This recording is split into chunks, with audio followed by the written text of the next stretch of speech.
So good morning, everyone. While we're waiting for participants, let's listen to some music first.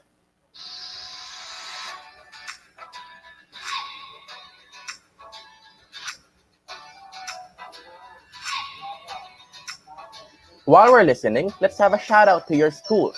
Type them in the chat box on the right side of the screen so I can proudly give a shout out to your schools. Good morning to QCPL. Good morning to Hasmin watching from Marawi City.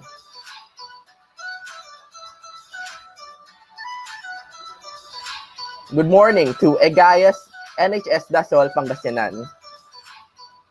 Good morning to La Verdad Christian College. Good morning to PNU Manila. Good morning to Grace watching from the Quezon City Public Library.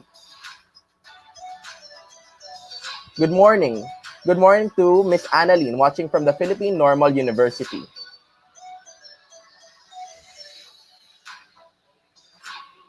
Good morning to Miss Flora watching from San Jose Recoleto, Cebu City.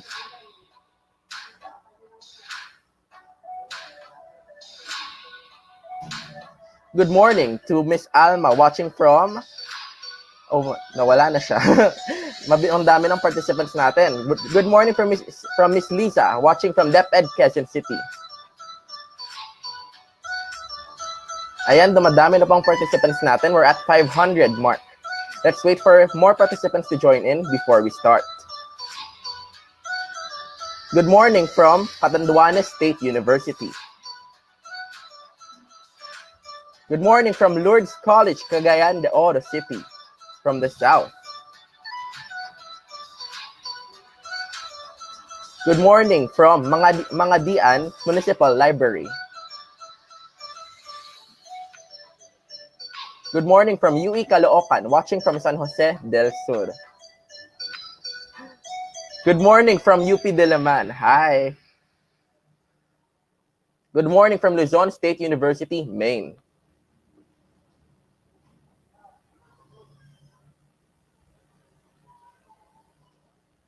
Good morning from the Pasig City Mayor's Office Library.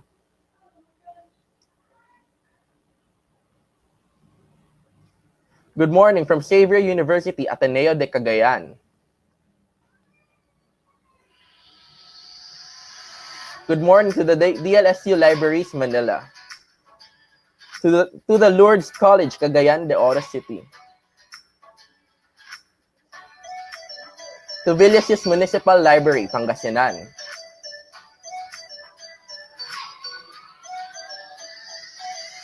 Magandang buhay from Manila City Library. Ang gana naman. Good morning from UA Pampanga. Magandang umaga sa lahat from Mindanao State University, Marawi City.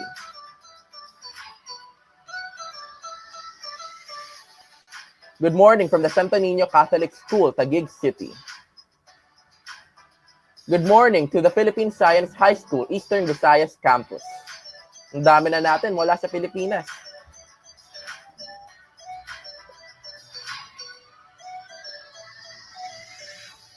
Good morning to the Tadian School of Arts and Trades, Mountain Province. Good morning to the Colegio de San Gabriel, Arcangel, Bulacan.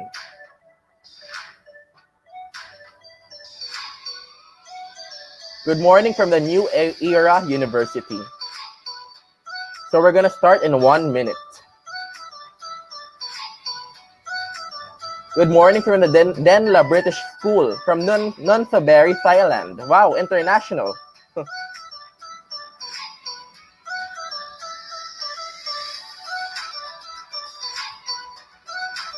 Good morning, joining from UAE, Miss Daisy Mendoza.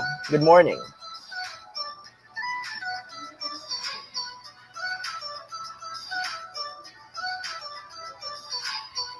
Good morning from the Quezon City Public Library. We're now at 600 participants. Shout out to the VSU Villaba Campus Leyte. Okay, I think that's enough for us to start. So, now that a lot of participants have come in, let's begin.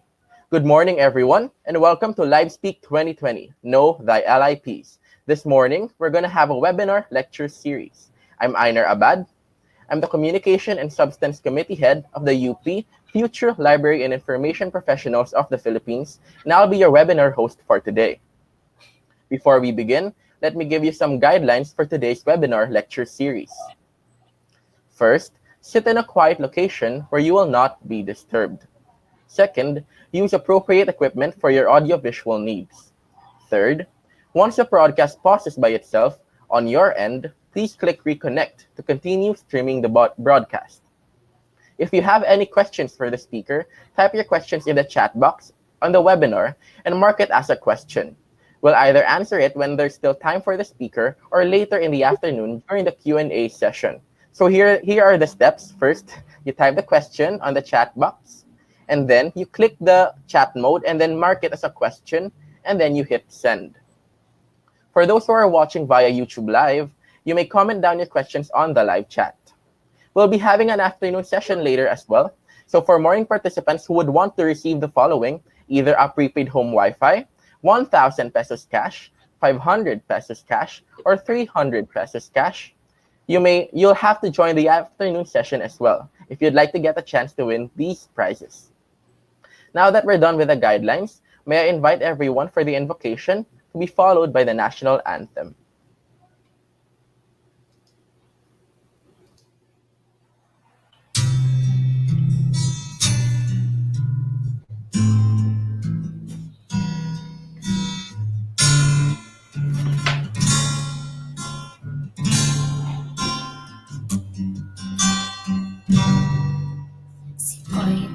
Kamigim tolangin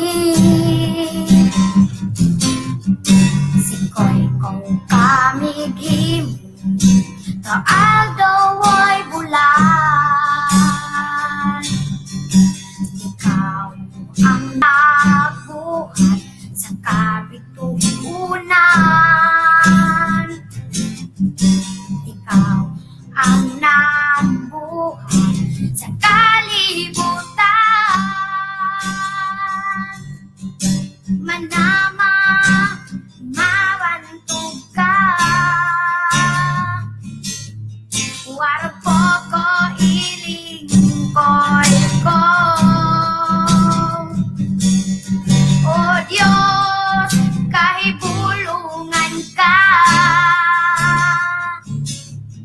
busa ikaw lang ang simbahon ko manama mawantog ka warpo ko iling koy ko o Diyos kahibulungan ka busa ikaw lang ang simbahon ko busa ikaw lang ang alagaran ko.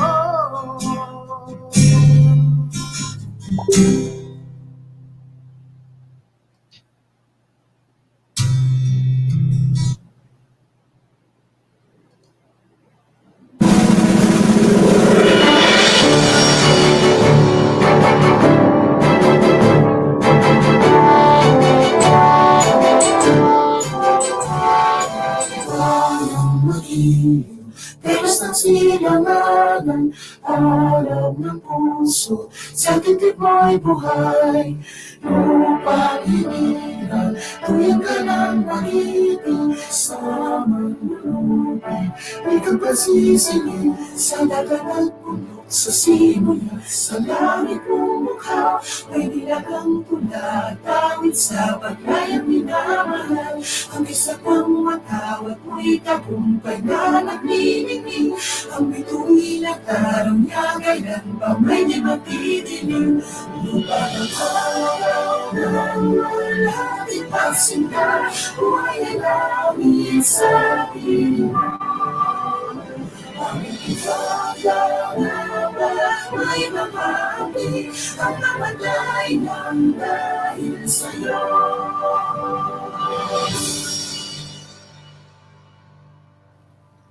So once again, a pleasant morning to everyone. I hope that you're ready to learn about the different phases of library and information professionals. To begin our program, may I present our speaker for the opening remarks. He was a reference librarian and became head librarian at the University of the Philippines Diliman Main Library.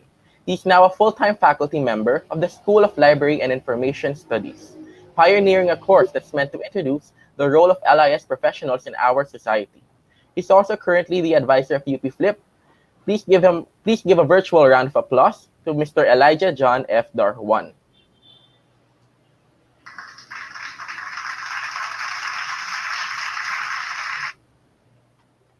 Distinguished guests, our participants and viewers of this online event, a pleasant morning. We thank you for joining us in LibSpeak 2020, Know Thy Lips or Know Thy LIPs, the different phases of library and information professionals during a pandemic. This event is organized by the UP Future Library and Information Professionals of the Philippines or UP FLIP. Since 2007, LibSpeak has been an endeavor of UP FLIP to advance the promotion and development of library and information science or LIS as a field of study and a career worth taking.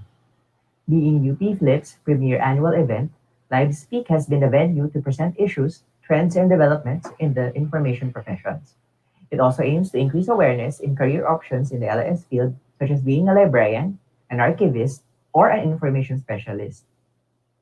Through LibSpeak, UP FLIP reaches out to high school and LIS college students across the country to further advocate for the growth and advancement of the LIS profession. This is through relevant seminar talks, exciting contests, and fun activities. The 12th LibSpeak this year is a remarkable one since we are mounting it in the virtual world and within a highly critical situation. In the midst of a pandemic, information is relevant to equip people on proper preventive practices to halt the spread of the disease. Awareness on current affairs through accurate and timely information can also help coordinate our activities as a societal unit. As we live in the information society of today's digital age, we face challenges to cope with the new technologies and practices in an ever-changing information landscape. We frown upon fake news, hoaxes, propaganda, and other forms of information disorder, since, as the name implies, it creates disorder in society. Along with the constant evolution of LIS as a discipline, these are some of the many issues and endeavors that LIS professionals face to combat the crisis we have today. To talk about these and more, we are proud to have with us today notable speakers for LibSpeak 2020.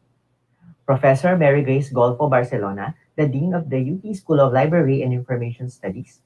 Mr. Roy Lingel Calilong, Director of Libraries in the University of the Assumption in San Fernando, Pampanga. And two remarkable UP FLIP alumni, Ms. Manny Ruth Viray and Mr. Darrell Marco.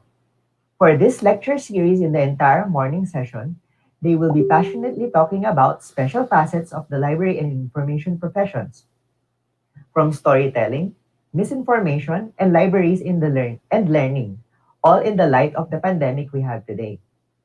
In the afternoon, we will be having fun online contests and activities for you, our participants.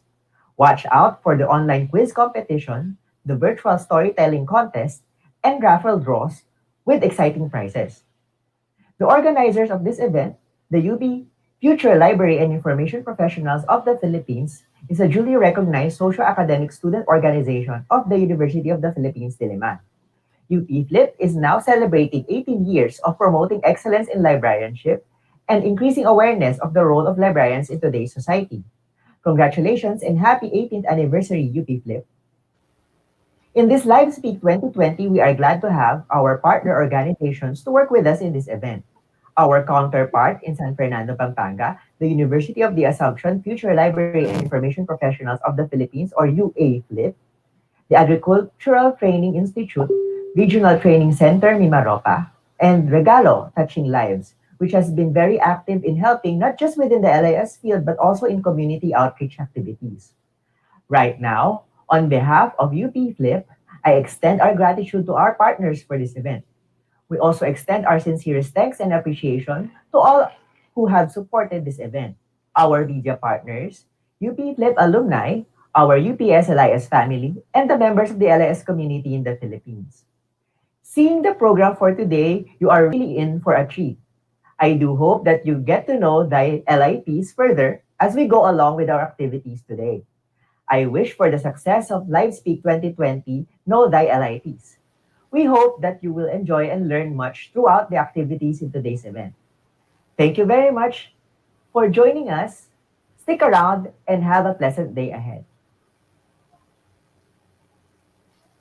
Thank you, Mr. Darhuan, for that enticing opening remark.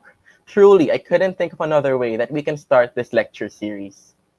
To begin our lecture series, may I call on our keynote speaker to give her address. She was an assistant professor at the UP School of Library and Information Studies and eventually got her Master's of Arts degree in the University of Manitoba for archival studies. She's currently the beloved dean of the School of Library and Information Studies as well. Please give her a virtual round of applause to Professor Mary Grace Golfo of Barcelona.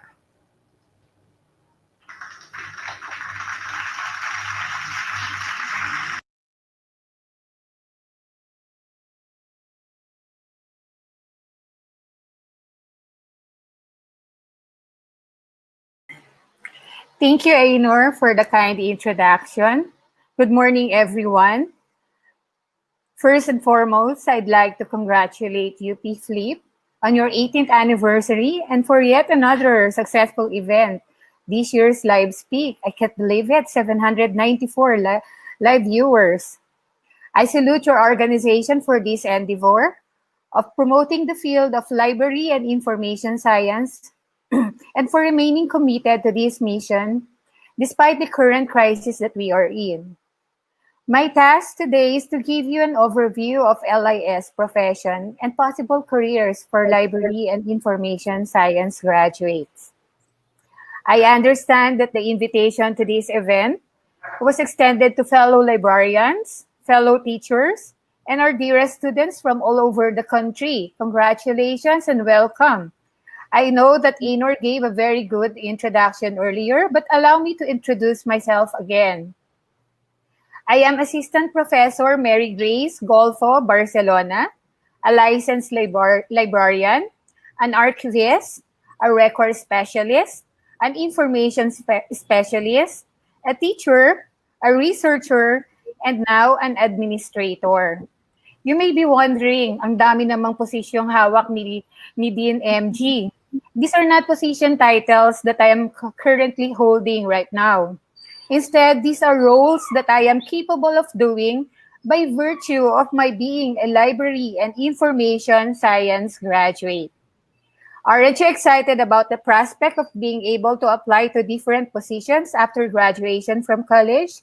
Of course, di ba kaya nga tayo nag-aaral at gusto nating makatapos? That is what the field of library and information science has offered me when I graduated several decades ago. And when people were just starting to learn how to use the computer. So that's it. I just revealed my age. Just imagine what LIS can offer now that we are in the digital era, wherein information has become the most important and powerful commodity. Why is it so? According to an article written by Rosemary Shafak, nowadays, one of the criteria for categorizing a country as developed is the extent to which it builds up its information systems at various levels to achieve socio-economic growth. The current information era is presenting LIS graduates with an advantage because LIS professionals were trained and prepared to handle and manage information literacy programs that a nation needs. To help people have access to quality information, enhance community education, social, health, and economic needs. Maybe some of you would ask, library and information science? Really? And the big answer is yes, ganun. From the traditional librarianship profession, today, it is now referred as library and information profession because the concept of librarianship has changed and expanded in view of the changing information needs of the society.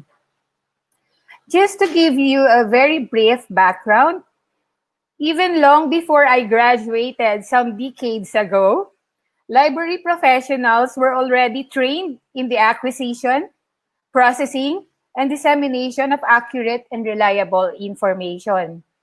Because of modern technology applied in the libraries, the nature of activities performed in libraries has changed to a great extent.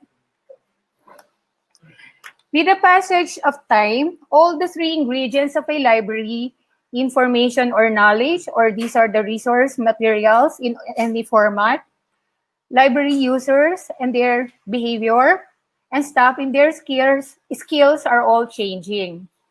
As a profession centered on satisfying the information needs of their clients, these changes impact the type and quality of services that library and information professionals provide.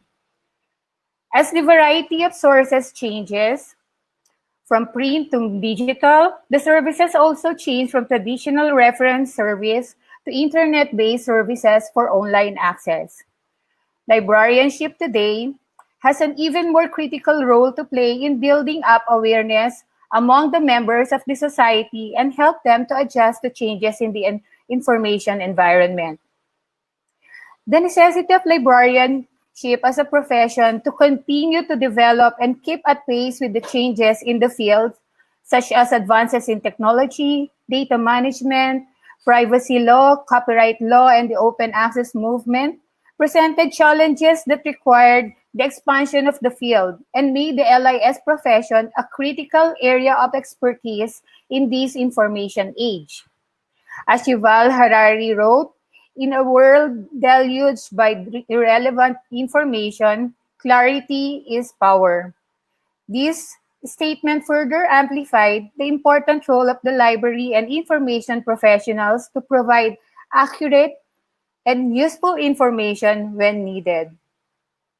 Moreover, as Etim described in an information literacy book, the LIS profession has proven to be the most suitable with skills and mandate to pull together, organize, and make available and accessible information in all forms and formats to all irrespective of their social, education, and physical status. It will be difficult for any society to progress without the creative and informative utilization of accumulated information. Further, modern discoveries and invention, particularly those reflecting the advancement of science and technology, depend on rational use of recorded information. Having established the position and importance of LIS in today's information era, do you still need to ask this question? Which way to take? I may have probably convinced some of you already, or you may answer no, or probably still wondering what it is there for LIS graduates.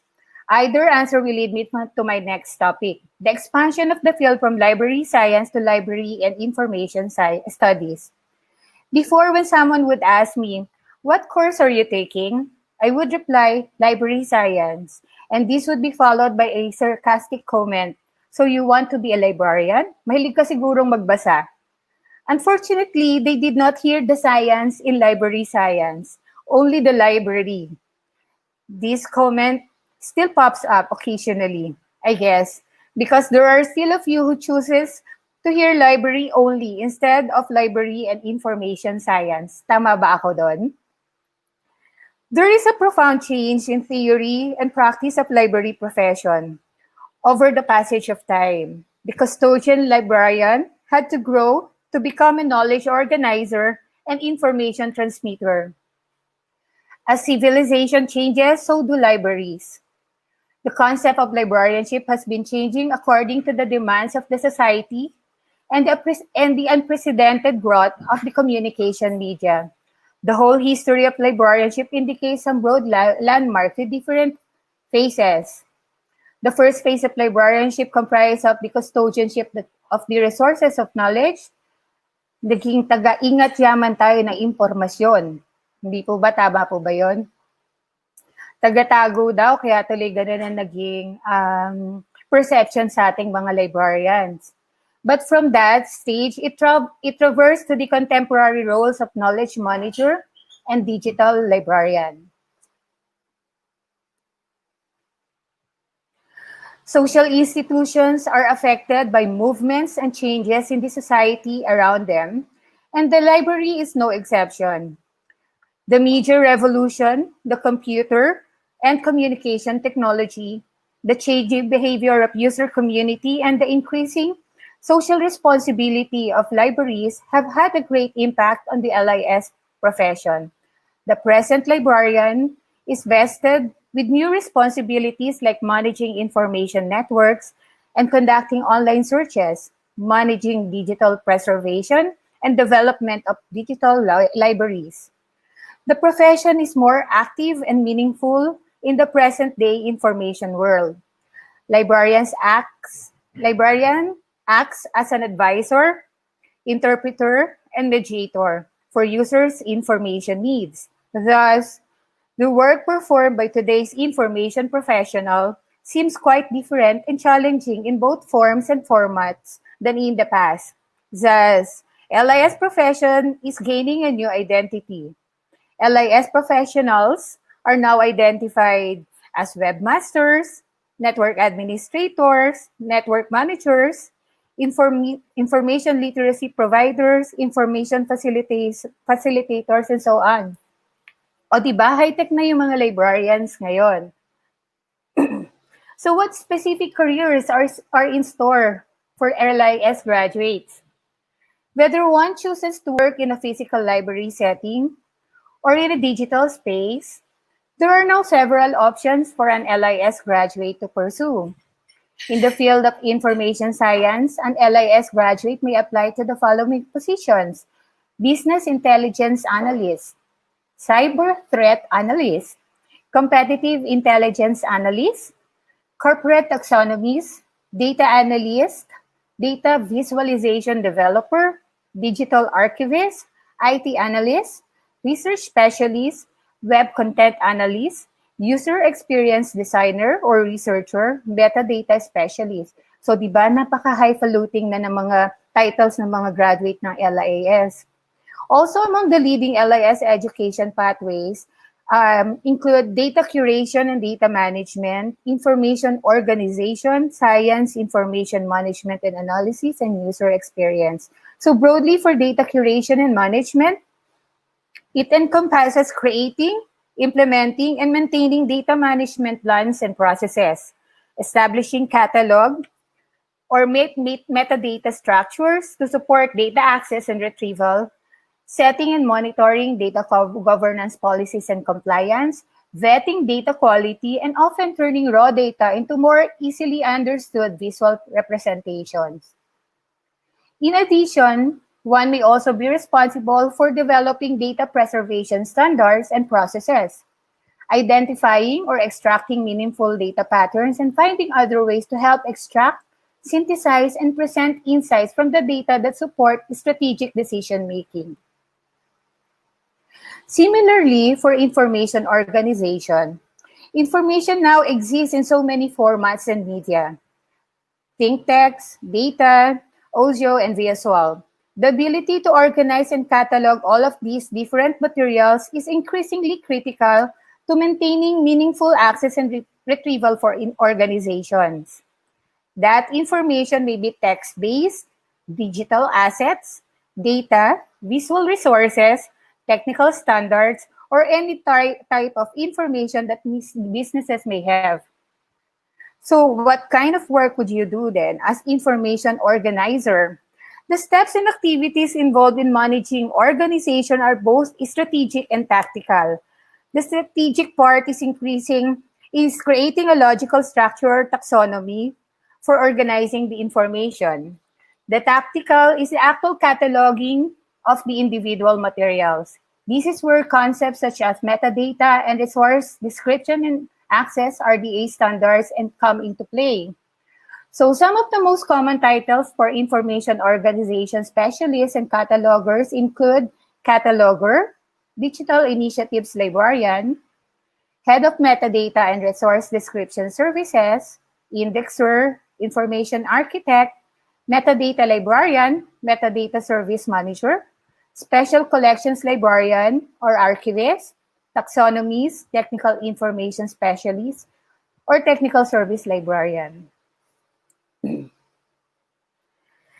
list can go on and on. It is short to say that an LIS graduate has so many options to choose from.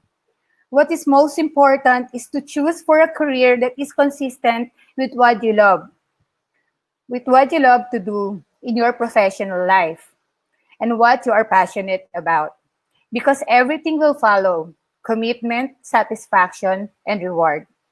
As Benjamin Franklin said, and I quote, "What is the recipe of successful achievement? Choose a career you love. Give it the best there is in you. Seize your opportunities and be a member of the team." Thank you very much. Thank you, Professor Mary Grace. That was an inspiring message. Truly, library and information professionals do play a significant role in society, especially nowadays when information is a big commodity itself. Before we start with the first of our lecture series, we would first like to present an audiovisual presentation regarding LibSPEAK. Let's watch this.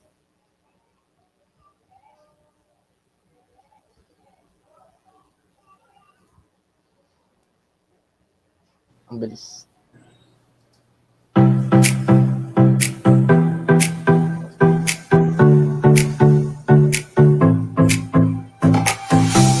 Bilis to.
We'd like to announce that we're still accepting storytelling entries until 10 a.m. If you'd like to win prizes, you can submit your stories to us.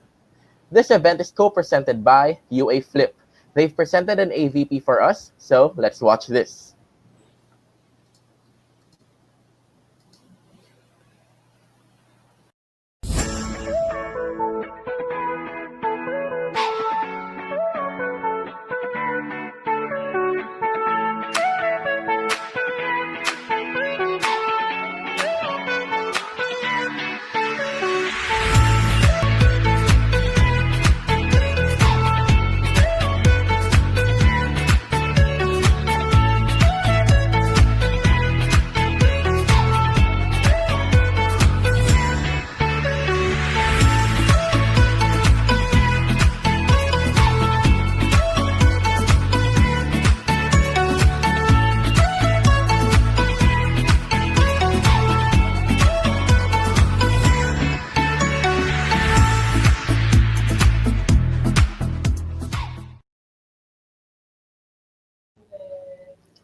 Thank you, UA Flip. That was an inspiring video.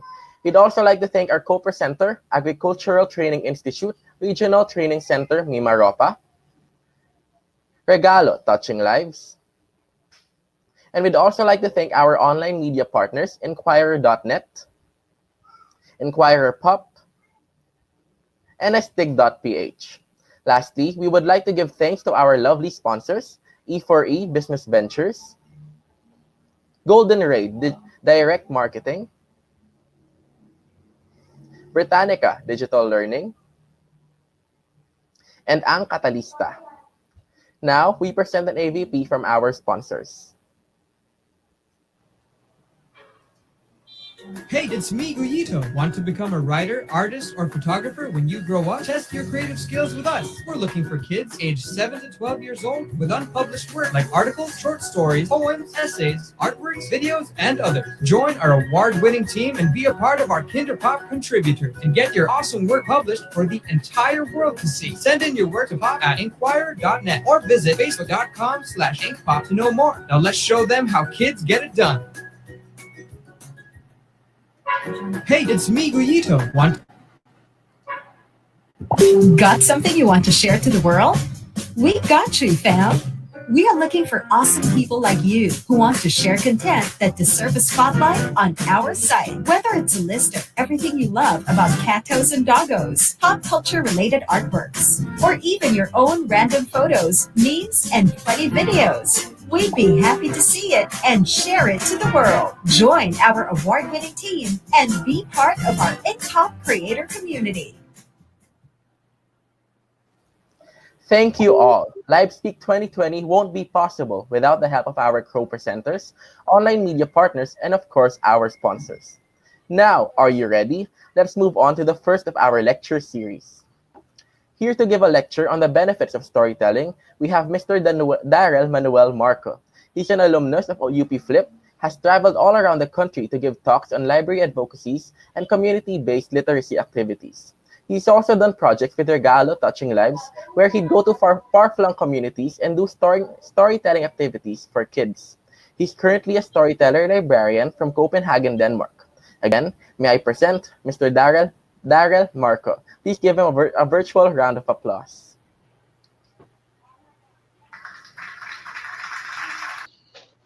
Hey, good morning, everyone. Can you hear me properly? Yeah. Good morning, Daryl. Yes, pa. Okay. So I'm not currently in Copenhagen, Denmark. I'm in Finland right now. But just to set the things clear, I'm not a storyteller or librarian here. I'm a student. So I'm studying children's literature, media, and culture here in the University of Glasgow in the UK. So UP Flip invited me to talk about the benefits of storytelling and story read aloud during the pandemic. But I realized that when we talk about storytelling, it shouldn't just be during pandemic. Siguro my surge lang ng pagsa-storytelling ngayon because everyone is online and everyone's doing story reading online. But what I want to point out is when you do storytelling, hindi lang siya dapat during pandemic. Of course, there are benefits during pandemic, but it should be done every day if you can. So to start with, I want to clear a usual misconception, which is story read aloud is not storytelling. These are two different things. So story read aloud is different from storytelling. Story read aloud is the one that we're all very familiar with. So this is where you hold the book. This is the most familiar storytelling technique to everyone. I think when you tell stories, you hold the book and then you read it and you present it to your audience. So story read aloud is much, much different from storytelling. Storytelling is an art, while story read aloud is basically you just read the book and you tell the story from the book, straight from the book. So these are some examples of story read aloud. So you see the storyteller demonstrating reading the book aloud. Here I was back in Batangas when I did story read aloud with students from there. Now, storytelling, by clear definition by Agosto, where she presented in a journal for the American Librarians Association. So she defines storytelling as something that involves telling a story from memory without, so I underscore that, without the aid of a book or written script.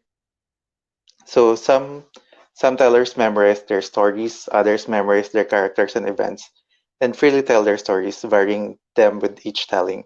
So it could be musical storytelling, it could be a theater play, it could be puppets, it could be something to do with story knifing. So just to set the record straight again and to clear the misconception, story read aloud is not storytelling. So they are two different things. When you do story read aloud, you read straight from the book. You just read the story as is. When you do storytelling, most of the time you memorize the story and you tell it on your own. So some examples of storytelling are, you do tandem storytelling, where there are two storytellers that tell the story together.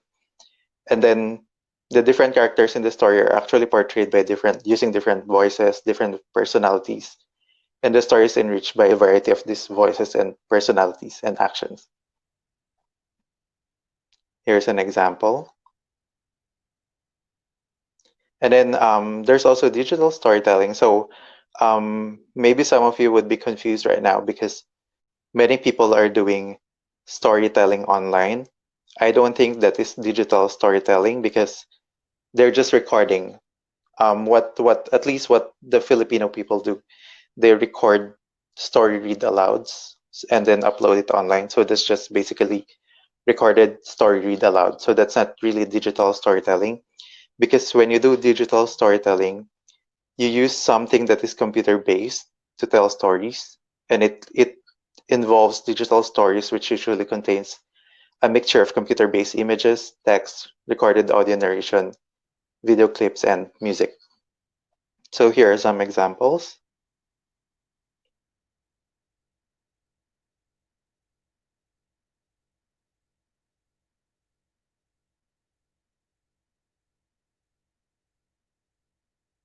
Okay, please tell me if I'm going too fast.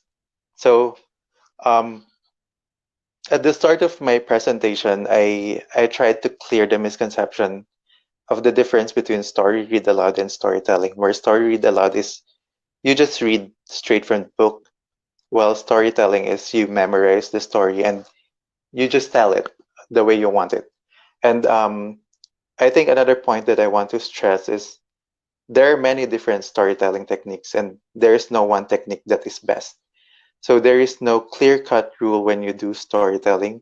You just tell story as it is, and then a certain technique may be applicable to some audience, while a second technique may be more suitable to another. So that's how you do storytelling. It's not a one-size-fits-all thing. Now, after telling you what storytelling and story read aloud is, I'll just pass through very quickly on how to conduct a storytelling or a story read aloud session.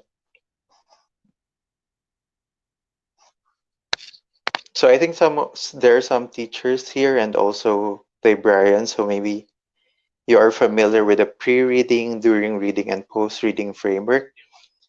So when you do storytelling, normally you do pre-reading session wherein you unlock the difficulties, meaning yung mga unfamiliar words dun sa story, ina-unlock mo siya para sa mga bata so they would understand. Para pag nagkwento ka, tuloy-tuloy na, then the kids wouldn't have any question. They would have questions in their mind.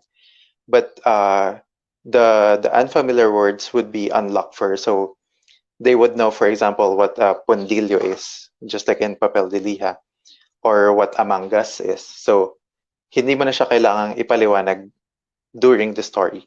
So you can do it before the story. So that's called unlocking of difficulties. And then you can also activate the prior knowledge of the kids. For example, asking them familiar questions. For example, kwentong si Pilong Patago-Tago, you can ask them kung nakapunta na ba sila sa supermarket or nakapaglaro na ba sila ng taguan. So something that they can associate their prior knowledge with or their prior experience. Then you also have motivation question and motive question, which I will elaborate later on. So here's an example of motivation question. So there are two questions that you can ask the kids or the listeners, the audience, when you want to start your storytelling.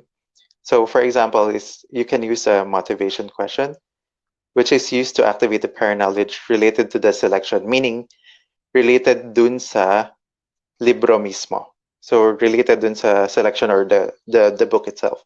And the responses to the questions are experience-based, just like the question earlier. Dun kay Pilong Patago-Tago. So pwede nyo itanong kung nakapaglaro na ba sila ng taguan or nakapagtago na ba sila. For example, Alamat ng Ampalaya by Augie Rivera.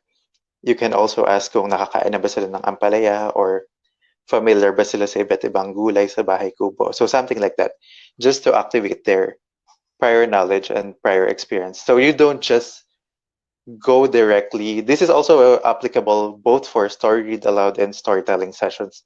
So you don't just go directly to the story. You can first unlock the difficulty, so it can either be through a bugtong or you can show them pictures.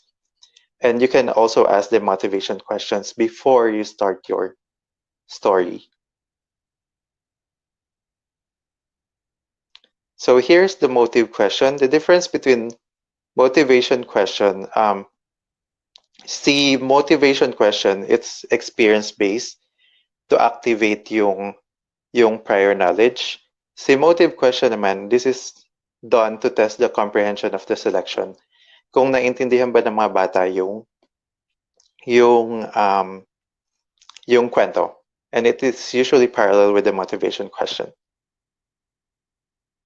So for example, in the story The Very Hungry Caterpillar by Eric Carle, motivation question could be, when you are very hungry, what food do you eat? So this is very experience-based.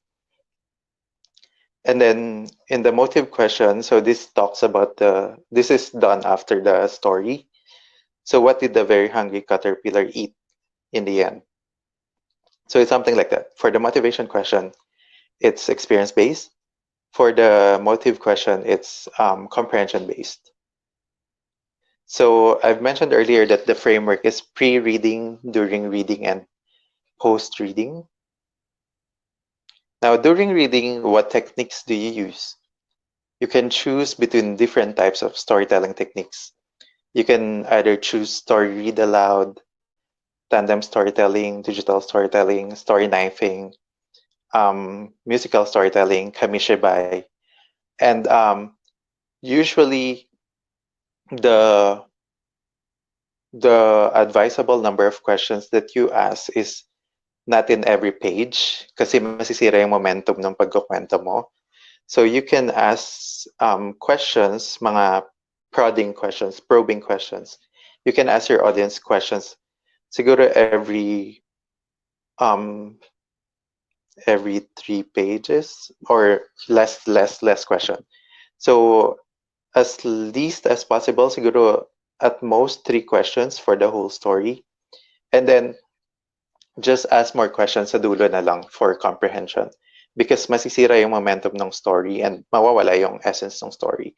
And sometimes it's very important that you are familiar with your story so you know where are the pauses and also where are the climax na pwede mong itanong na what do you think will happen next or ano sa tingin mo yung susunod na mangyayari. So that's during reading. And now we have post-reading. So again, it's pre-reading, that's before the reading, during reading, which is the actual reading, and post-reading. So for post-reading, you can do engagement activities and enrichment activities. So what do I mean by those? Engagement activities mean you go beyond the literature. So after reading, you do something else. its elaboration is based on the notion that when readers actively integrate new information with existing knowledge, greater understanding and use of the new material will result. So, for example, in our story, what's the story again? Si Titoy, ang mahiwagang silya ni Titoy, ang magic silya ni Titoy. So after the story Magic Silya ni Titoy, we played games para malaman ng mga bata. It's about disability, so awareness on disability. So you can do something like this. Na you can integrate other activities aside from the usual storytelling. You can also do, these are some examples of engagement activities. So you can do character profiling, story mapping, Venn diagrams for comparing contrasting stories, reading and writing links. So these are some examples that you can use. Okay, wala palang enrichment. Anyway, so enrichment naman, so you can also play games, you can do art activities, some other activities that would enrich the experience. Sorry, I missed that slide. So again, when you do storytelling, you don't just go reading directly the story, or you don't just go telling the story directly. You can start with pre-reading, and then during reading, you can start with pre-reading with the motivation questions, unlocking of difficulties, and then during reading, you can use different techniques. And then post-reading, you can have engagement and enrichment activities. Now, going to the meat of my topic.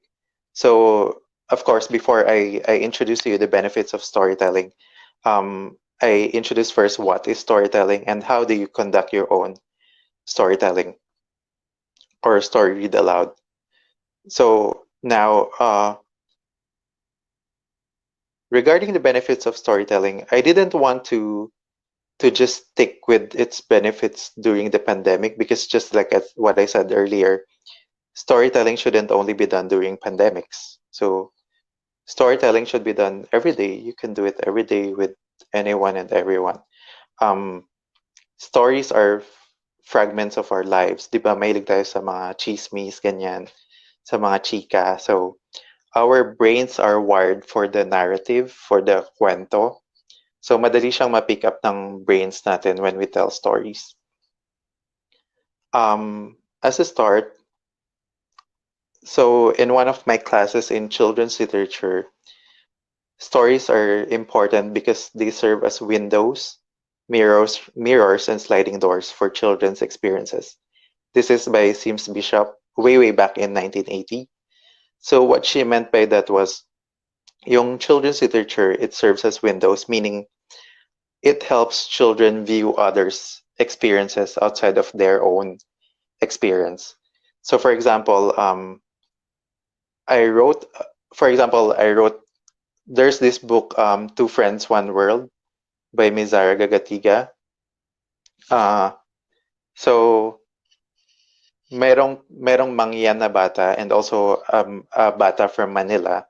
So this helps the mangyan kid identify kung ano ba yung mundo sa Manila, and vice versa. The Manila kid also helps understand ano ba yung mundo ng mga mangyan.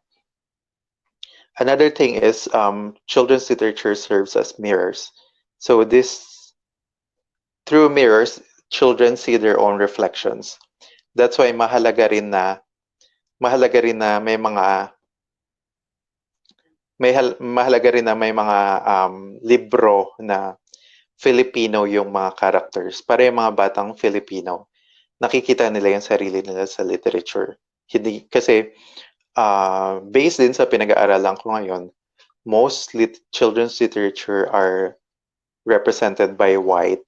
So white meaning very European-centric, very American-centric, middle class, and also very Christian-leaning. So for example, nasan yung mga batang Filipino, nasan yung mga brown kids, nasan yung mga batang Muslim. So nasan sila? So dapat there should be more representation of children in children's literature. And also, children's literature serves as doors. which invites children to come into these other diverse experiences. So, hindi lang siya window na pwedeng makita ng mga bata kung ano yung experience na yun, but it's also a door that serves as an invitation for them to come in. But also, the most important, I guess, would be the mirror for you to see yourself, your representation in literature, for you to see, to be represented. Another benefit of storytelling is that it promotes a wide range of skills and exposes children to different social and cultural experiences. So just like what I've mentioned, storytelling isn't just confined with the stories you tell, but it opens up different worlds for children. So telling stories can also serve as a link from the past to the present and into the future. For example, The Monkey and the Turtle by Dr. Jose Rizal. So it connects us when you're familiar with The Monkey and the Turtle, it connects you immediately to Dr. Jose Rizal because you know that he was one of those who published The Monkey and the Turtle back way back during his time. And then children are also able to make connections to a world outside of themselves. This is according to the National Storytelling Press. It is also through storytelling that children and adults alike connect from varying cultures and experiences to one another, to the cultures of their peers, and to libraries. So when children are exposed to stories, they develop this confidence and this thirst for more stories. So ang nangyayari, they want more. Because they want more, they will look for other stories. They will look for other stories, so they will look for sources. They will seek the library. So hopefully, sana marami tayong library sa Pilipinas, no? And kahit maraming libro man lang sana. Storytelling also provides an immediate interaction between a teller and a listener. So it's very instantaneous. The reaction is very instantaneous kasi magkaharap yung audience and the storyteller. It is a method by which children's imagination can be stimulated and in turn leads to higher cognitive level to children's responses to stories. So when children listen to stories, it helps with their cognition and at the same time their comprehension. So kahit hindi pa sila ganun kagaling magbasa, it helps connect all these experiences, all these ideas, kahit hindi pa nila ma-articulate. Because storytelling also has the ability to enhance arts and education and motivate children to connect with their learning. So it fosters social interaction and ignites a passion for lifelong reading habits. That's how important storytelling is. So don't think of storytelling na nagkukwento ka lang, but also don't look for the benefits or the effects of storytelling immediately. Kasi the effects of storytelling could be long-term or it could take a long time. Stories also provide a conceptual framework for thinking, which allows children to shape experiences into a whole that they can understand. So children, when they listen to stories, they create this mental map of stories of their experiences. So they connect their own experience with the stories that they listen to. Kaya mahalaga na yung meron tayong mga Filipino characters sa mga stories dapat. Para yung mga batang Pilipino, nare-relate nila yung experiences nila dun sa nasa kwento. So, an example, growing up, di ba, nagbabasa tayo ng puro Nancy Drew, Hardy Boys, and those kids are blonde. And they eat what? They eat s'mores, they eat sandwiches. Eh, sa Pilipinas, wala namang blonde. Merong blonde, pero may kulay lang yung buhok. Pero, we need more kids with black hair, with brown skin, who eat rice, para yung mga bata, mas relatable for them yung stories and yung experience nila mas worthwhile. And stories also help create these mental maps and see pictures in their heads through stories. Mason also suggests that storytelling can greatly benefit children because the natural components of storytelling activities involve the four whole language functions. So when children listen to stories, they also become confident to speak up. When they listen, pag nakita nilang okay naman pala yung storytelling, they also want to speak up, and that also leads them to be more confident in reading and writing. So it's something very pedagogical, but these are just the tip of the iceberg. I cannot really discuss this for the whole 30 minutes. Storytelling also teaches good listening skills. It does not only increase reading achievement scores, but also listening and speaking abilities. The most effective way to develop listening skills, according to Ellis, is through storytelling. Because when children, as I've said earlier, our brains are programmed for the narrative. So, pag nakarinig ng kwento ang mga bata, or kahit tayo in general, di ba? When we listen, parang, huy, alam mo ba si Mare, Mars, ganyan, walang ganan Mars. Um, pag pag narinig mo yung mga cues na yon, you want more, and you sometimes you don't want it to stop, or sometimes you want the end. Parang gusto mong tapusin yung kwento. So our brains are programmed for the narrative. So naturally, when you tell stories, it helps children develop these good listening skills, these good listening habits. I think of all those benefits that I've mentioned, I think the slides will be shared with you anyway. So of all those benefits of storytelling, this is the key takeaway that I would want you to take. So when children are exposed to literature, they develop compassion and empathy. So I think this is, for me, as a storyteller and a reading advocate, this is the most important benefit that children should get from storytelling. So when they are exposed to literature, they develop compassion and empathy. So because their lives have been open to other experiences, they've been exposed to other experiences, they've seen other experiences through literature, mas nagiging compassionate yung mga bata, mas nagiging empathic sila. So mas nagiging silang what's that term in Filipino? Mas nakaka-relate sila sa ibang tao. So I think during this pandemic, this is also one of the most important skills that we need, which is to be more compassionate and to be more empathic, para mas intindihin natin, mas mahalin natin yung kapwa natin, mas intindihin natin kung saan sila nanggagaling. And mas mahalin natin sila. Huwag natin silang basta pagalitan, intindihin natin kung bakit yung ibang Filipinos kailangan lumabas ng bahay kasi gutom sila. So kailangan nilang kumain.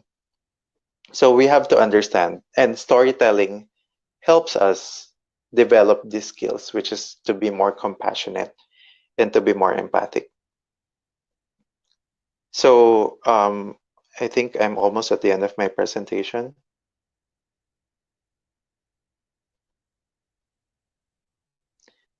So I've mentioned to you the what. So again, storytelling is different from story read aloud. The how. So if you want to do storytelling, you can do pre-reading, during reading, and post-reading. And also the why, the benefits of storytelling. Now, I want to show you a case study that I've done in Pagsawitan Elementary School in Santa Cruz, Laguna. So I did a 21-day storytelling program there. So for 21 consecutive days, nasa Pagsawitan lang po ako para magkwento sa mga bata. So the duration of my research was from June 11 to July 4. And I've had 37 students from grade 2. I've had actually 75 students in total. So 37 yung control group and 37 yung intervention group. And I wanted to check yung effect ng storytelling dun sa control group versus the intervention group using the 21-day storytelling program. So for the first week, we've told 7 stories about the self. The second week, 7 stories about family. And the third week, 7 stories about the community. The framework I've used is the pre-reading, during reading, and post-reading. So I'm a member of the Storytelling Project. And we use TSP community songs, routine, unlocking of unfamiliar words for the pre-reading. During reading, it's mostly story read aloud and storytelling. So you do musical storytelling, theatrical. Post reading, we do art activities, games we play, and experiential based activities. Um, One of my courses here in Denmark taught us that mahalaga ang play o ang paglalaro sa pagkatuto ng mga bata. So, learning is both academics, so literature, and also play. So, yung paglalaro is also important para sa pagkatuto ng mga bata. So, hayaan nyo lang silang maglaro. So, this is an example of what we did. So, the first quadrant dun sa taas, yun yung TSP routines that we did. And then, as you can see, the kids have been mostly playing. And then we also, I think yung lower quadrant to your right, we did yung araw sa palengke. So we made children experience how it is to have a mock palengke. So namili sila sa sarili nilang palengke with their fruits and vegetables. So after the study, after the 21 days, so before the 21 day, I did a pre-test and also a post-test to measure the reading attitude, confidence in reading, and reading behavior of the children. And nakakatuwa na after the 21 days, there really was a statistically significant difference in the reading attitude and confidence in reading of kids after the storytelling. Because they saw, the premise pala here was that most Filipinos, based sa survey ng National Book Development Board, we are readers, we are literate, pero we are afraid to approach literature or to read. Merong takot na magbasa dahil mostly we associate it with schoolwork, with assignment. So my goal here was to change that mindset for the kids na ang pagbabasa ay masaya. You can have leisure reading, you can have pleasurable reading, and reading is pleasurable. So in order to change that mindset, we have to change the reading attitude of the kids. Dapat makita nila na ang pagbabasa ay masaya at nagawa yon sa pamamagitan ng storytelling. So what happened was, nung nagbago na yung reading attitude ng kids after the 21 days, so unti-unti siyang nagbabago, nabago yung reading attitude nila, nagkaroon na sila ng confidence na magbasa on their own or to read with their friends. And then eventually, they had also the guts to go to the library. So their reading behavior significantly changed statistically. So reading is also a social activity. So when you do storytelling, it's always attached to reading. So since reading is a social activity, the use of storytelling and read aloud is an effective way to introduce children to reading and literature in a non-threatening manner. Again, usually kasi yung tingin ng mga bata sa reading is assignment na naman, homework na naman, schoolwork na naman. So it's something hard and difficult and challenging, when in fact reading could be pleasurable. It could just be leisurely reading. The 21-day storytelling program evidently had positive impacts to the reading engagement of the participating students. So storytelling is always attached to reading. So I guess that ends my presentation. But I think the key takeaways that I would want you to take after this presentation is that, one, again, storytelling is different from story read aloud. If you want to do storytelling, the simplest way could be the pre-reading, during reading, and post-reading framework. The most important benefit of storytelling is you help children develop compassion and empathy. And then reading is the most important part. It's always associated with storytelling. So that would be all. I think I also, so just in case you have questions, you can just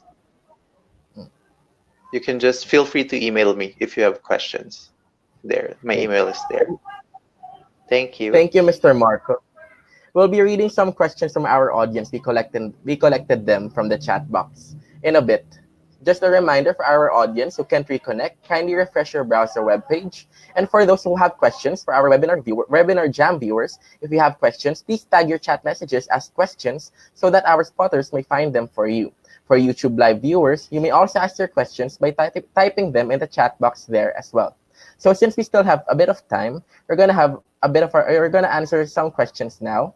So sir, one of our questions is, I do storytelling in our school. However, I noticed that the higher grade levels, like grade 5 to 6, are not so interested anymore, unlike the primary pupils. Can you suggest ways to encourage them to attend more in the sessions for books to attend more in the sessions or books that can help me in my storytelling sessions for the higher kids? Okay, so it's usually a challenge for librarians. So I was also a librarian for middle school. So medyo challenging talaga yung middle school, but Oo nga po. maybe tap on their interests. So level up tayo ng konti sa interests nila. For example, you can talk more about mythology. You can talk more about, kasi yung lower grades, they want more animals, dinosaurs. So konting level up siguro ng ikukwento natin. When I did middle grades, they wanted to learn more about mythology, the Greek mythology, Roman mythology. So they were very interested in that. And another thing is involve them in the creation of stories. So wag lang ikaw yung source ng story. Let them create their own stories too and tell their own stories. Thank you, sir. So another question from our audience as well. I am storytelling during the pandemic digitally. Will it affect my audience's experience? If there is, how could I improve? I couldn't answer that, unfortunately, because this is the first time I experienced a pandemic. That's but okay, I'm sir. sure it will be very different kasi syempre wala kang immediate audience Yes po. interaction. So That's true. it will be very different. So I couldn't answer it fully, but yeah, it will be different for sure. But do you recommend daw po any stories that to tell during a pandemic? I would recommend stories of hope, I guess. More of Okay. stories of hope, stories of love. Again, it's about compassion and empathy. And more stories na Filipino yung mga Yes characters. po. Wag Thank you. masyadong very Western or American. Okay, thank you, sir, for that. So another question from our audience as well. Would you suggest some of the books that are appropriate to them? I think they're referring to the students. Would you suggest some of the books that are appropriate for students? I don't get the question. Anong ibig Yun nga po. sabihin? I think hindi full. I think na-answer na to kanina since you said a while ago, yung middle school nga, iba yung mga topics. So I'll move on to the next one. Where can we download free Philippine contextualized short stories over the internet? Oh, this is hard because we talk about copyright here. So Okay. so maybe try to ask the publishing houses Okay po. kasi may copyright issues tayo dito. Okay po. So, meron daw po nagtanong, how to enhance my skills in order to do storytelling? Just practice. Continue practicing. I started very shy with storytelling. And then I'm here. So just Okay. practice. Continue to practice and maybe different sets of audiences. Wag yung same audience parati. So different sets of audiences para alam mo where you are comfortable. Okay. Thank you po, sir. There's another here. Is there a possibility to engage teens to read given their age? How do you encourage them to read books since most of the time they spend their time on social media? Go where they are. So maybe find some baka ebooks will work for them or audiobooks or podcasts. So go where they are and then start from there. Don't force them to read kasi kung hindi nila gusto, hindi talaga sila magbabasa. So Totoo go nga. where they are, touch base with them kung gusto nila ng ebook, so or know their interests, know your community. Okay po. So, another question po. Where can I start daw po if I want to have a storytelling career?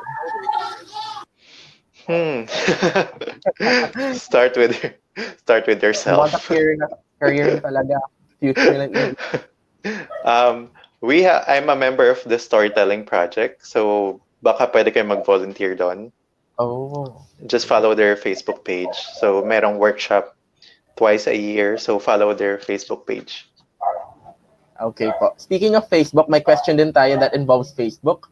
Do we need to specify what storytelling we will conduct in posting like in Facebook? I think so. It's better, yeah. Like if it's a story read aloud or tandem storytelling. I think it would help, yes. Okay po. So another question po, when it comes to digital storytelling, can it be both synchronous and asynchronous? Yes, of course, yes. Okay po. So another question po, ang dami nating questions. Oo nga In eh. doing yun nga po, kasi tuloy-tuloy po sila ngayon, active po yung audience natin. Yeah. So in doing storytelling, do we need to ask permission from the author? Yes, always. The author and the publisher. Okay po. So ayun, so may nagtanong din po, how can I ask a copy for the presentation? I think masagot na naman po 'yun. Kayo na yan. Ayun na, organizers na lang po 'yun. So far po wala pa pong tanong. So I think if there are any questions po, we'll reserve them for later afternoon. Okay. For now po, we would like to thank you again for giving your time for us, for teaching us about storytelling and the difference of it from story read aloud. We also learned about storytelling itself in doing pre-reading, doing the reading itself, and post-reading.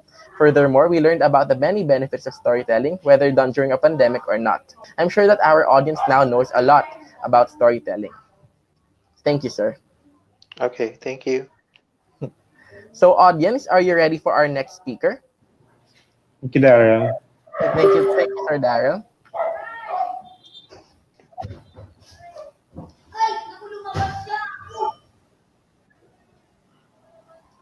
So, are you ready for our next speaker? She's another alumna of UP FLIPP, previously a school librarian of the Colegio de San Agustin, Makati. She's currently one of the executive board members of the UP Library Science Alumni Association. At present, she is the Reader Services Librarian at the De La Salle University, Manila. Here to present a lecture on detecting fake news in social media to avoid misinformation, may I present Ms. Manny Ruth Viray. Let's give her a virtual round of applause. Good morning, everyone. I hope you're doing well. Is my audio clear? Yes, ma'am.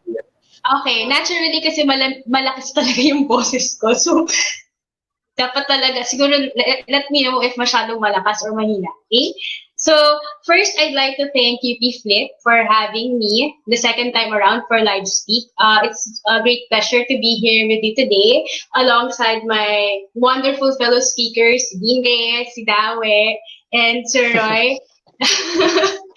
And I was asked to give a talk on detecting fake news in social media to avoid misinformation. So the title of my presentation is Newsworthy, Is It Fake or For Real? The role of libraries in overcoming deception and fake news.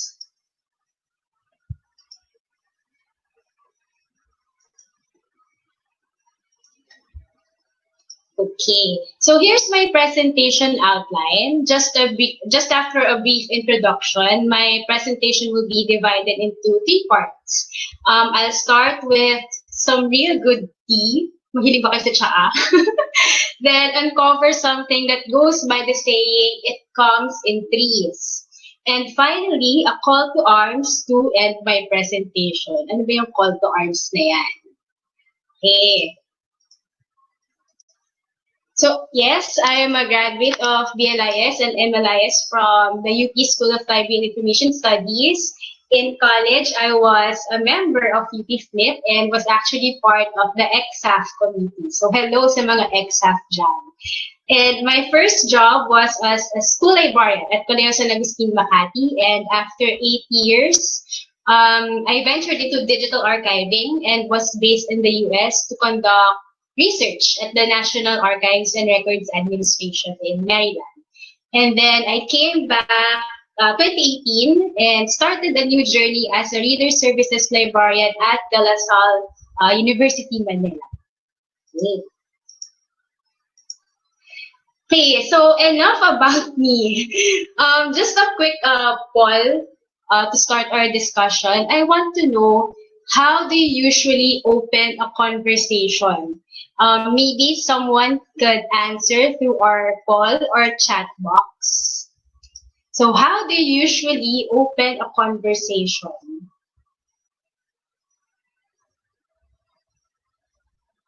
Paano ba kayo magsimula ng isang chikahan? Yan.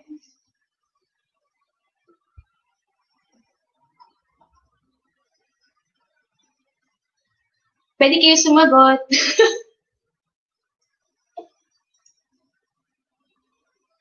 Meron na po sa chat box nagsabi na by asking a question. By asking a question. Kamusta na Mars? Ganon. Actually, maganda foreshadowing yung talk ni Dawe para sa presentation ko naman. And, okay, wait.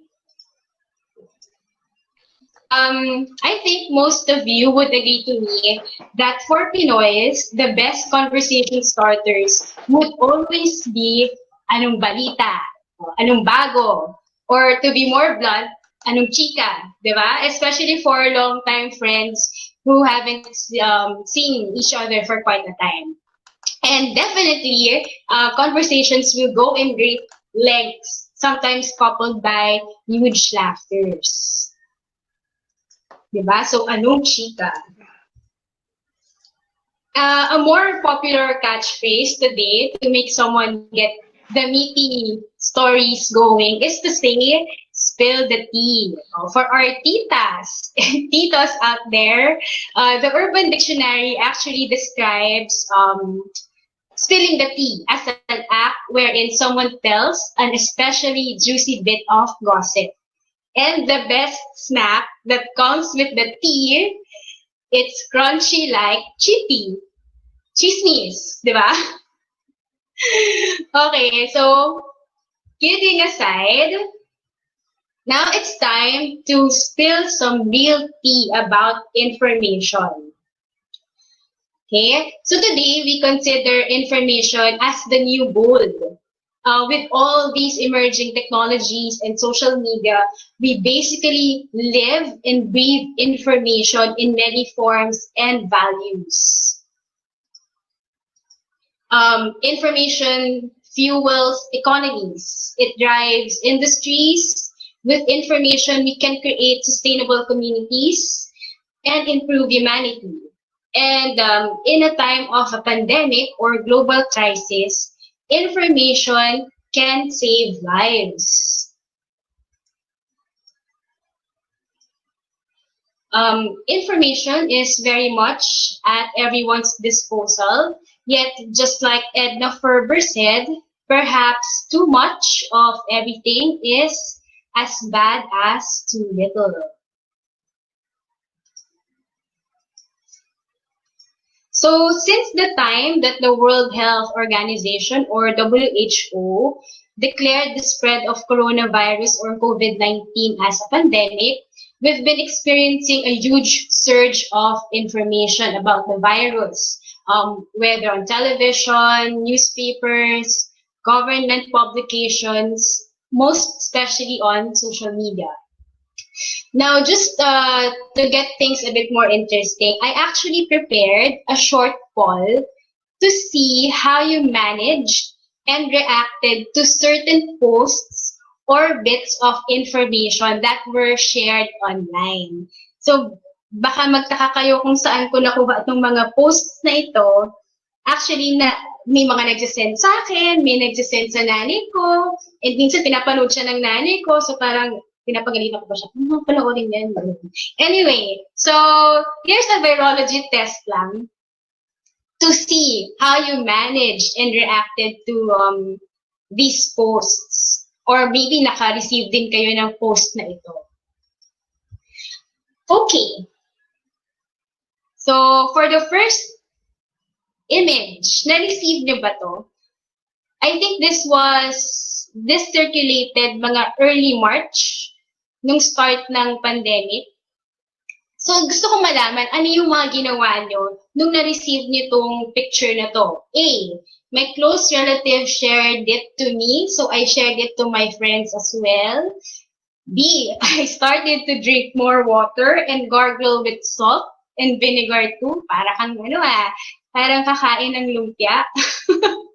C, I didn't share it because it didn't say where it got the information.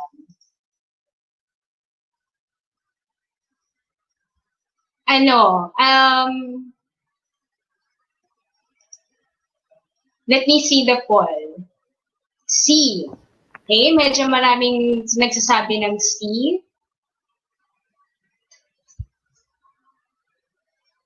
Okay. So may mga nakatanggap ng post na to, no? Interesting. Okay, I started to drink more water and gargle with salt. You know, we're not discrediting the power of, drinking more water, Pero, sige. Okay, so maganda naman yung result ng poll natin. Like 82% said that they didn't share it because hindi nakasabi or hindi sinasabi kung saan naman nakuha yung information. Good. 80%. So may 10% na nagsabing A. May nagsabi ng 9% may nagsabi ng B. Okay, next image. Ito. This is actually a video pero mini-screenshot ko na lang. If any one of you received it, maybe you can tell your reaction or how you manage this post. Letter A, I flagged it and reported it to Facebook as a scam. B, I immediately shared it to my friends because the video might get lost. Kasi nakalagay doon, merong message na malit. Please share. Share mo agad, baka mabura. Ganun. Or letter C, so the real meaning of COVID is Certificate of Vaccination Identity. Hindi daw hindi daw coronavirus, kundi Certificate of Vaccination Identity. Okay, so medyo hati ang ating reaction. Pinanood niyo talaga tong video na to? Okay. Sige. May mga nag-share ulit ng post. Miss, may nag-answer daw po sa chat box na D, ignore. They ignored. Okay, actually naman yan. It falls under sige, letter A or ignored. Okay. So, next slide. Ito, medyo mahabang post to. Actually, yung haba ng message, pinadala to sa mother ko. So, letter A, anong mga naging reaction nyo? A, I looked up the meaning of NCP. So, ano daw yung NCP? Meron dun sa first paragraph. NCP. Letter B, I told my family to stop reading and sharing this kind of social media posts. Or letter C, I drank more water than the usual because the post said it will wash down the virus. So, yan, no? Even if the virus gets into your mouth, drinking water or other liquids will wash them down through your esophagus and into the stomach. Okay? So, maraming kinakagalitan. Yung siguro magulang nila or kapatid nila or pinsan nila na nag-share pa ng mga post na ganito. Okay. Some looked up the meaning of NCP. Others drank more water than the usual. I'm drinking my coffee. Okay. So, marami pa rin nagsabi ng B. Next image. Ito, another message that circulated just like a week ago or 2 weeks ago. So, ang sabi, pag may nag-ikot ng vaccine galing sa barangay or city health center, huwag kayo magpa-inject. At delikado, 5 lang patay dito sa Tarlac o sa Tarlac daw. O, what was your reaction? Letter A, I went to our barangay health center to ask if this is true. B, what kind of vaccine are they giving out anyway? Ano bang vaccine yan? Is it for free? Baka naman. Or letter C, I told my friends and family not to welcome any barangay officials at home. Pumunta sa barangay health center. Hindi ba kayo curious kung anong vaccine yan? Baka flu vaccine or baka ano ba? Anong klaseng vaccine? 9 a.m. daw sila nakaalis. O, baka naman nakarating na sila dito sa Rizal. From Tarlac, nakapunta na sila sa Rizal. Okay. Letter A. So marami daw nagpunta sa Barangay Health Center to ask if this is true. Or meron naman din nag-ignore na lang ng post. Okay. And last one. So this post circulated again. Ito naman yung mga level of effectivity ng mga masks na sinusuot natin. So, ang sabi dito, 95% effective ang N95, pati surgical mask. Pero yung mga cloth mask, tsaka yung mga pita masks, sabi 0, wala daw effect. So, ano yung mga ginawa nyo? Letter A, I started buying more N95 even for a higher price. B, a mask is a mask, so I continue to wear one, even those made from cloth. Or C, I stopped wearing cloth masks because it doesn't protect me from the virus. Okay. Okay, so 75% sabi tinuloy ang pagsuot ng mask. Meron naman, bumili ng mas maraming N95. And C, they stopped wearing cloth masks. So ano nang sinuot ninyo? Face shield na lang? Or surgical mask? Ganun. Okay, so 74% said they continued wearing cloth masks. Okay, so this ends my poll. Very interesting ang mga sagot ninyo, no? And maganda siyang, kumbaga, determining factor. Kung ano yung, paano ninyo minamanage and paano kayo nagre-react sa mga posts na nagsisirculate online, especially regarding the pandemic. So thank you for your answers. Now to proceed with my presentation. So historically speaking, COVID-19 is not the first pandemic recorded to hit the entire world. So it goes back in the time of the Byzantine Empire, and then came the bubonic plague or the Black Death during the mid-14th century in Europe. So just a short trivia. Magpapakuya Kim tayo sa video. It was at this time that the concept of quarantine came about. So it was derived from sailors arriving at the port of Ragusa, Italy, and they were isolated in their ship for 30 days, which became a law known as Trentino. And then eventually, they increased the number of days to 40, making it Quarantino. So giving birth to the concept of quarantine. Diba?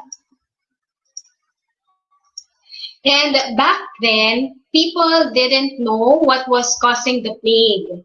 And while it's taking a huge toll on the lives of the people, a lot of them actually subscribe to so-called alternative cures, like sitting on a syringe, drinking arsenic, lason, and even eating a decade-old trickle.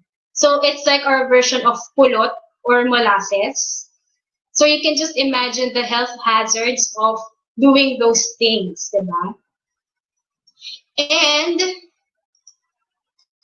fast forward to the 21st century, in an extraordinary level of real-time information available in one click, not only are we witnessing and experiencing firsthand how the COVID-19 pandemic continues to ravage the whole world, we're coming up against the surge of misinformation.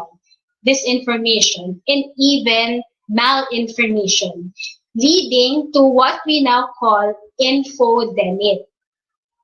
Okay, so UNESCO describes misinformation as, and I quote, information that is false, but the person who is disseminating it believes that it's true. Disinformation is information that is false, and the person is disseminating it knows it's false. So it's a deliberate, intentional lie and points to people by being actively disinformed by malicious actors. And a third category could be termed as malinformation.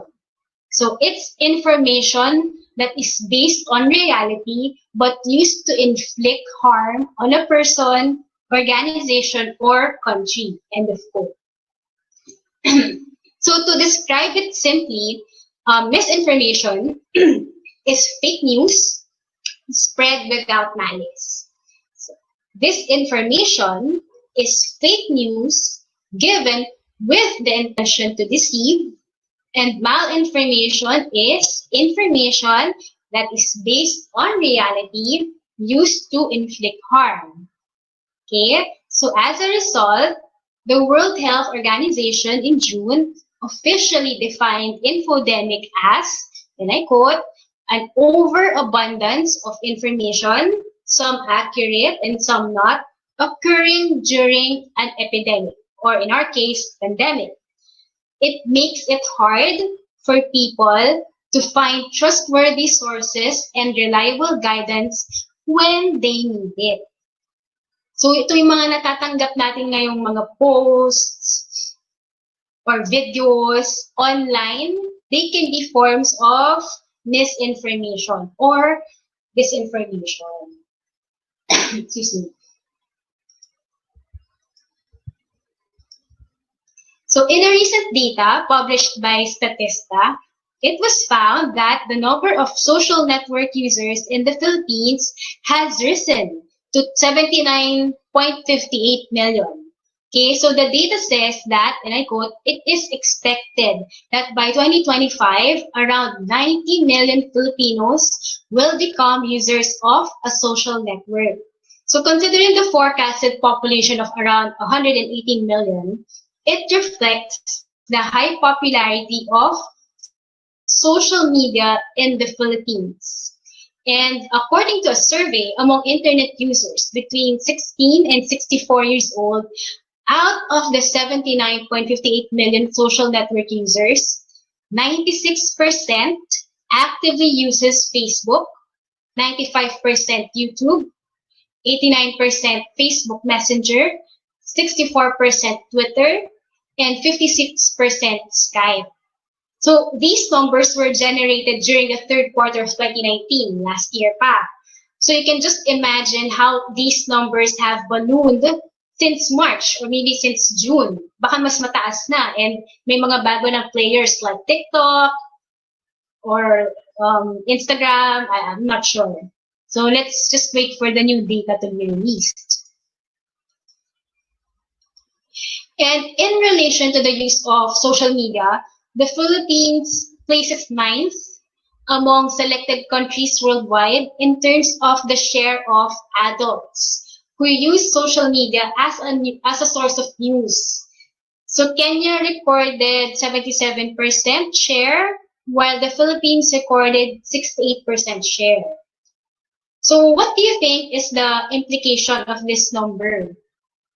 And anong implication niya? Watson revealed that, quote, in an age where the internet is frequently the main source of information, news audiences are at a higher risk than ever of encountering and sharing fake news. So Vasohi and his team, in a separate study, revealed that false news spreads more pervasively than the truth online. Okay? So going back to what Watson presented in the statistical data about fake news worldwide, she said identifying fake news is made harder by the fact that it is rapidly becoming an industry of its own, with individuals paid to write sensationalist stories and create clickbait content to increase site traffic. Ano ba yung clickbait na yan? Ano ba yung mga sensationalist stories na yan? So, misinformation, fiction masquerading as fact, and deliberate lies can be made to look legitimate and can easily spread among thousands of users in a matter of minutes, even a matter of seconds, right? And we are being drowned by false testimonies of false experts, promise of miracle cures, deep fakes, and conspiracy theories, which led to an alarming number of lives put in extreme danger, and some even resulted to death. Okay? Because of misinformation in various forms, people experience a twisted sense of reality, which alters their behavior towards the pandemic and the people around them, which all have a direct impact to their communities. So in May, BBC reported, and I quote, online rumors led to mob attacks in India and mass poisonings in Iran. Telecommunication engineers have been threatened and attacked, and phone masts have been set alight in the UK and other countries, all because of conspiracy theories.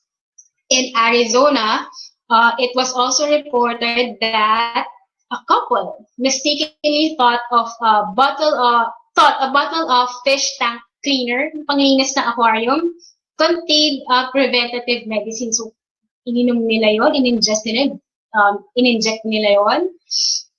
So, misinformation has also resulted to the widespread discrimination, especially in Western countries towards Asians and people of Chinese descent.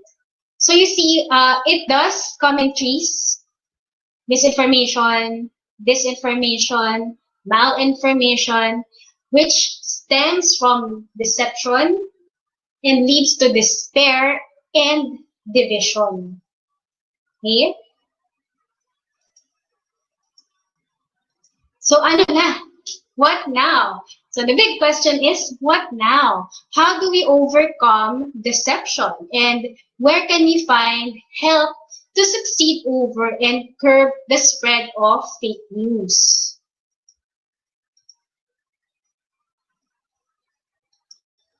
So all of us are susceptible to the dangers of misinformation.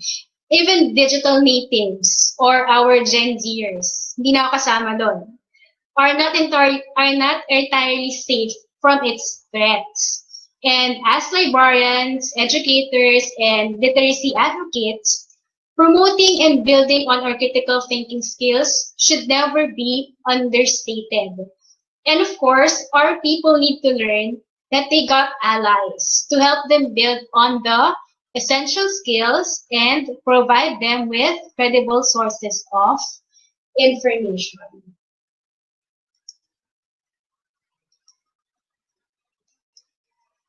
Okay, so in 2004, Sarah Blakely, a librarian at the California State University, came up with the CRAP test, so CRAAP test. It's a mnemonic that she introduced in teaching information literacy. Notice that there's an E beside it. So later I'll explain what it's for and why I think adding the letter E to the mnemonic is important. Tell me if I'm going too fast. Okay lang ba? It's fine po, ma'am. Okay.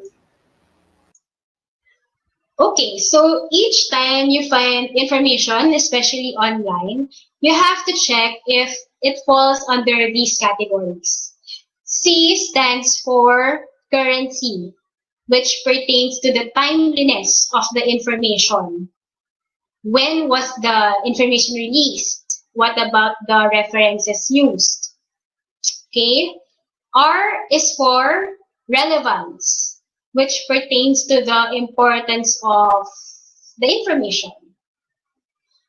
When was the information? Is it still related to the issue at hand?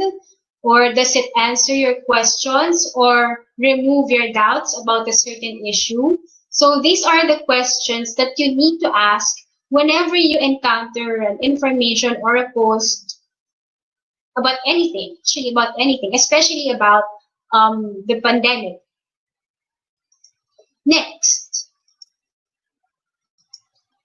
A stands for authority, which pertains to the sources of the information. So ask, who published the information? Which institution did it come from? And is it from the official website or social media page of, for example, DOH, WHO, or the hospital, or the barangay, or your municipality? You have to check the authority or the source of the information.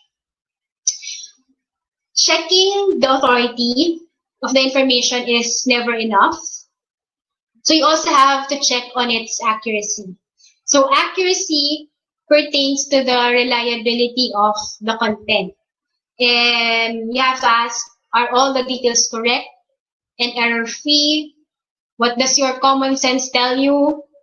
So why do I say this? Because even if you have the highest official of a country telling its people to go to the nearest gasoline station to disinfect their protective gears, or the highest official of the most powerful country in the whole world telling its people that it's okay to take in hydroxychloroquine and azithromycin a day, or injecting disinfectants to cure COVID-19, the ideas are just beyond basic common sense and health safety.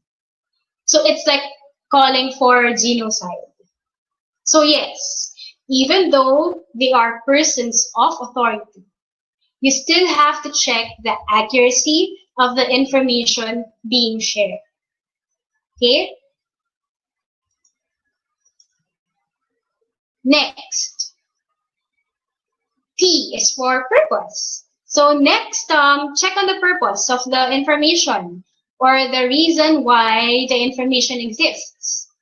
What is the motive behind the information and what kind of impact or response does it want to have from you? Okay, and then finally, I added the letter E, which stands for emotion.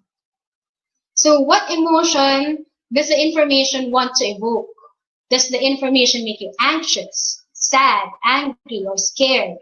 So Michael Caulfield, in his book entitled Web Literacy for Student Fact Checkers, he said, and I quote, when you feel strong emotion, happiness, anger, pride, and vindication, and that emotion pushes you to share a fact with others, you have to stop. Okay? Because above all these are the claims that you must fact check. Okay? So we are emotional beings, right? But we must learn to temper our emotions, especially in treating or sharing information. Okay? So to reiterate, CRAP stands for currency, relevance, authority, accuracy, purpose, and emotion. Kasama dapat ang emotion. Okay?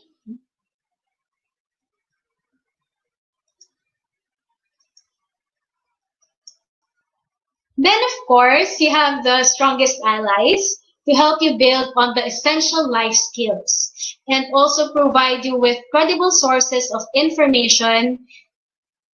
Nandyan kami, ang iyong mga librarians. So, RA 7743 mandates the establishment of congressional, city, and municipal libraries and barangay reading centers throughout the Philippines,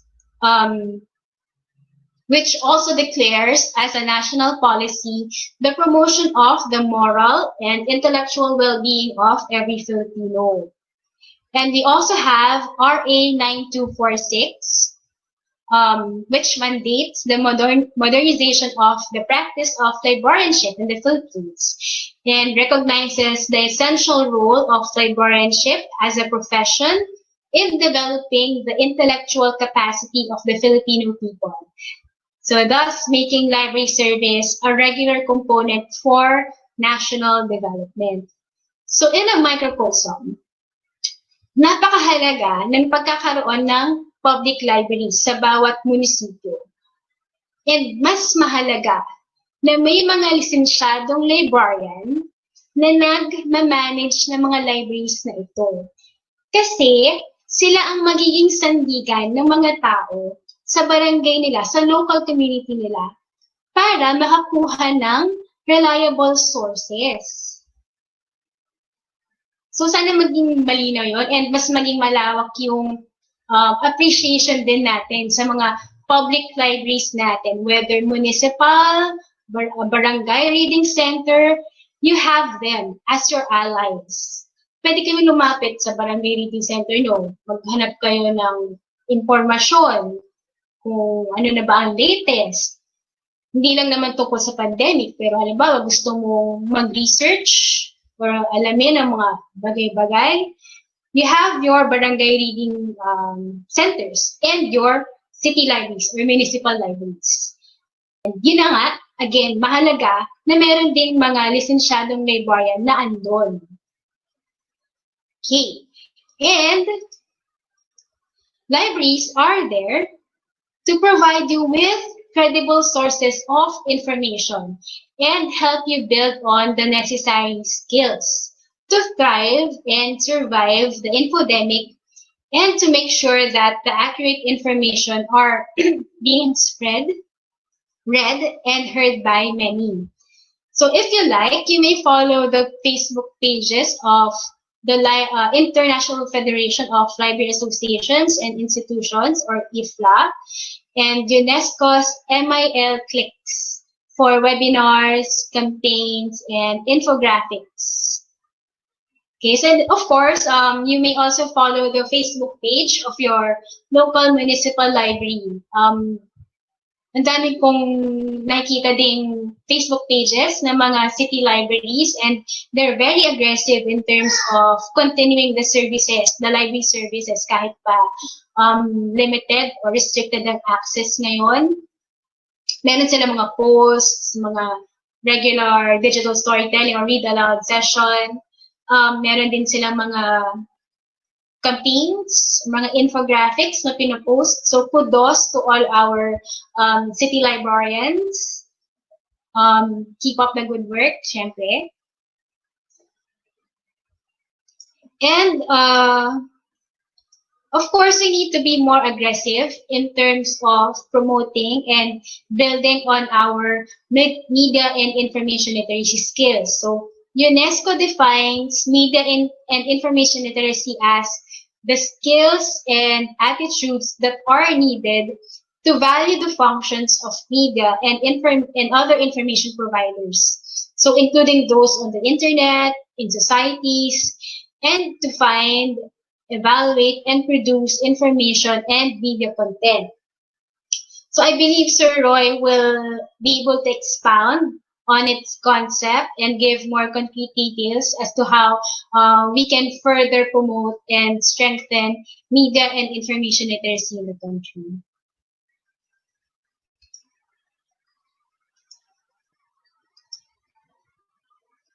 Okay, so the next time that you receive news or posts regarding the pandemic or any issue that involves the safety and welfare of many, before hitting the forward link and share button, practice the pause.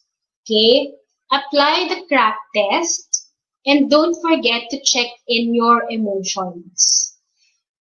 Because it all starts and ends with you. by sharing the right information and stopping the spread of misinformation, you get to protect not only the lives of your family and friends, but the members of your community. Okay? So, Mr. Fred Rogers, actually, I watched the movie 2 days ago, said in the movie, anything that is manageable, anything that is mentionable is manageable. Okay? And the fact that we are all here today, it's most definite that together we can curb the spread of misinformation. And that ends my presentation. Thank you so much. Thank you, Miss Viray. Since we still have a bit of time, just like Sir Daryl a while ago, we're going to ask some questions from our audience. Okay. So for our webinar Jam viewers, if you have questions, please chat them below or on the side and tag them as questions so that our spotters may find them for you. For YouTube live viewers, you may also ask your questions by typing them in the chat box there as well. So one of our first questions here is, my loved ones believe in certain fake news and my loved ones believe in certain fake news. How can I handle them? My loved ones believe in certain fake news. How can I handle them? Again, it all starts and begins with you.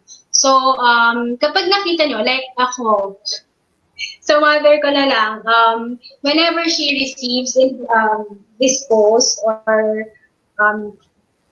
yung mga ganong conspiracy theories or videos, una, syempre hinahayaan ko siyang munang basahin yon. And then, sabihin natin, galing ba yan? Talingin natin, galing ba yan sa ang institution? Sino ba yung nagsasalita na yan?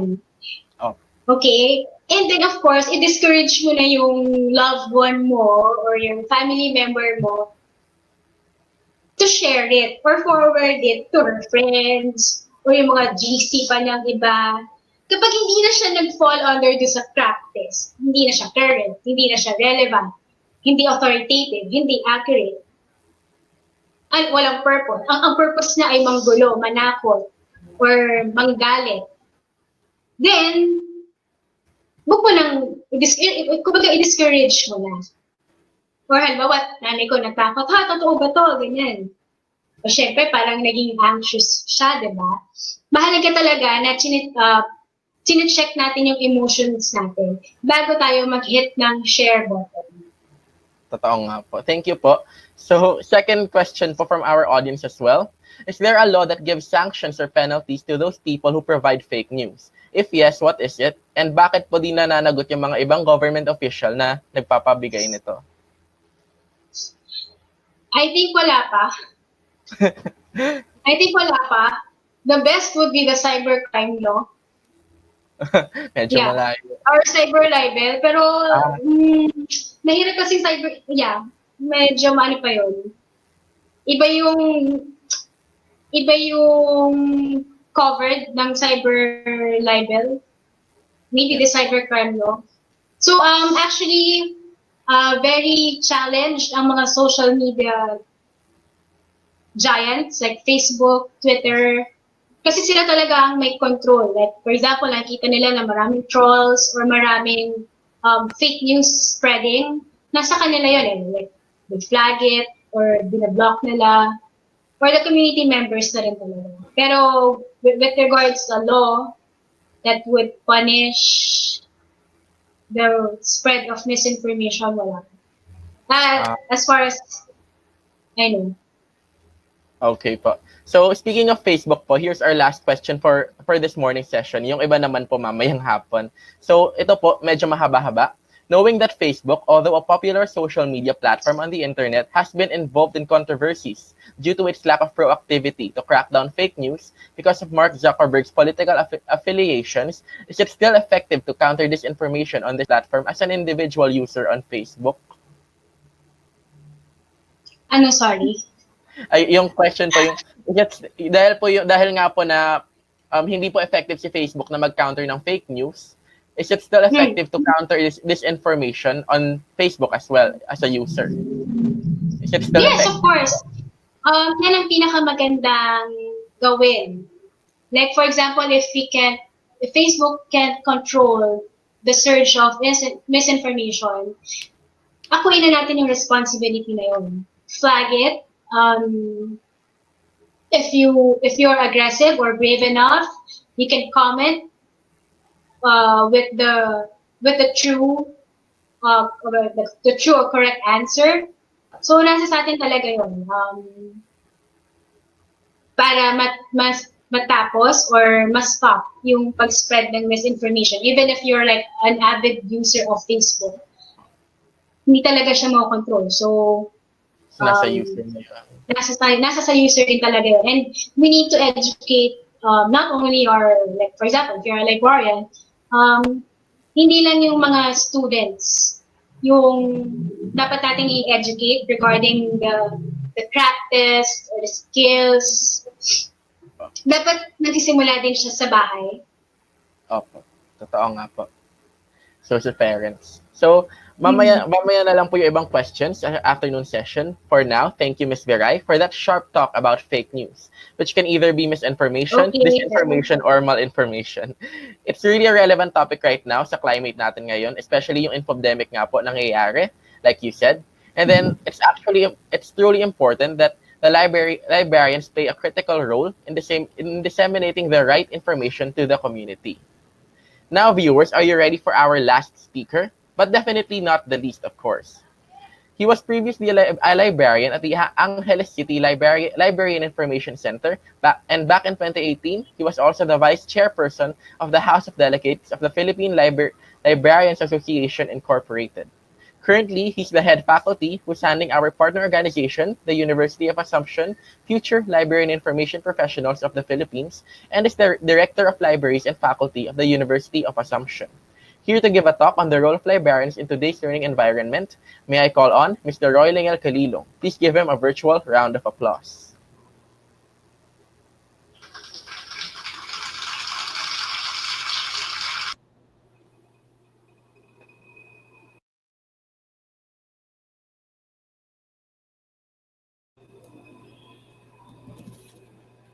Sir, walang audio. Okay na, sir. Okay, sir. Thank you. Yan, good morning, everyone. Clear ba siya? Yes, sir. Yes, Clear po. naman. Clear po. Good morning, fellow librarians and senior high school students who are listening to our webinar lecture series this morning. So the assigned topic given to me is the role of librarians in today's learning environment.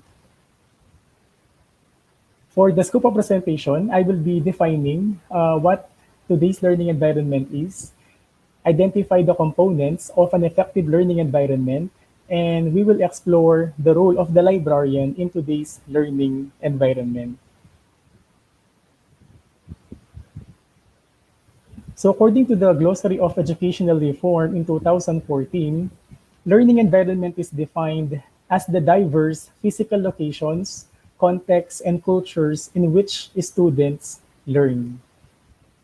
Another definition, it encompasses the culture of a school or class which teachers may organize an educational setting to facilitate learning. So the two definitions emphasize that learning can happen anytime and anywhere. It may be within the four walls of the classroom, within and outside our home, especially in the new normal, or virtual and online. Moreover, the two definitions recognize that students learn in many different ways in very different contexts. Since learners must do the learning, the aim is to create a total environment for learning that optimizes the ability of students to learn. There is, of course, no single optimum learning environment. There is infinite number of possible learning environments, which is what makes teaching so exciting. So what are the components of an effective learning environment? There are five. Number one, the characteristics of the learners, the goals for teaching and learning, the activities that will best support learning, the assessment strategies that will best measure and drive learning, and the culture that infuses the learning environment, which may be more appreciated by this diagram. So according to dates 2020, this is the learning environment from a teacher's perspective.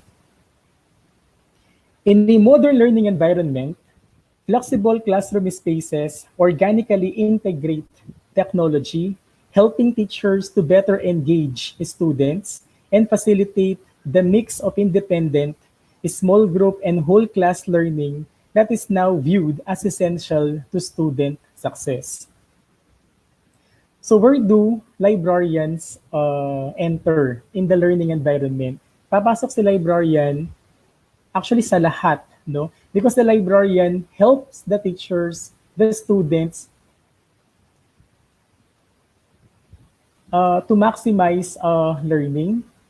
Librarian provide credible content. Librarians support the teachers in teaching skills among learners and providing credible, reliable resources across all formats. Typically, according to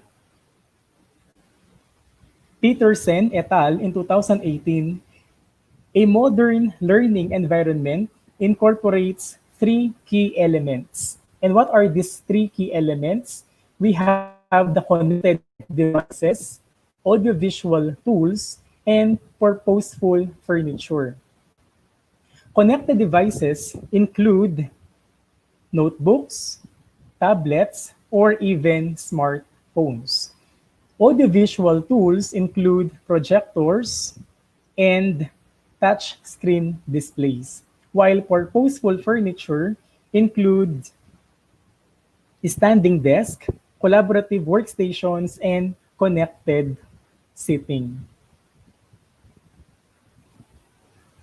Now we go to the specific role that librarians perform in today's learning environment.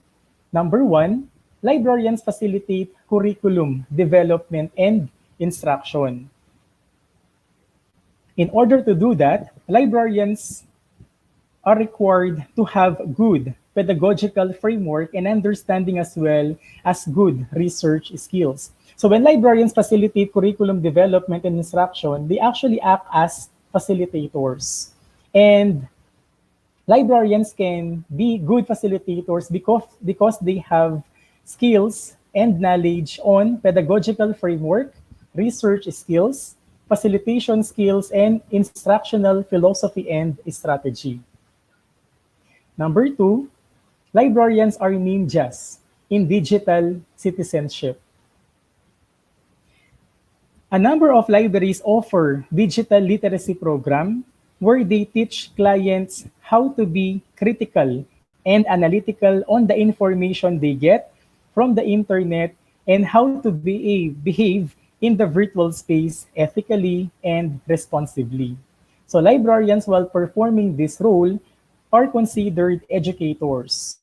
They have knowledge and skill on classroom management, teaching learning process, formative and summative assessment, digital literacy, and educational technology. Next, librarians invest in the right digital resources. Through digital literacy lessons, librarians teach their clients how to access, use, and evaluate credible digital content. So this is what the previous speaker has mentioned a while ago when we say media and information literacy. So according to the IFLA, International Standards on Information Literacy, librarians are taught how to access, use, and evaluate credible digital content. And by performing this role, they are considered assessors or evaluators because they have working knowledge on assessment rubrics, cost-benefit analysis effectiveness, and system analysis and design. Next, create collaborative spaces.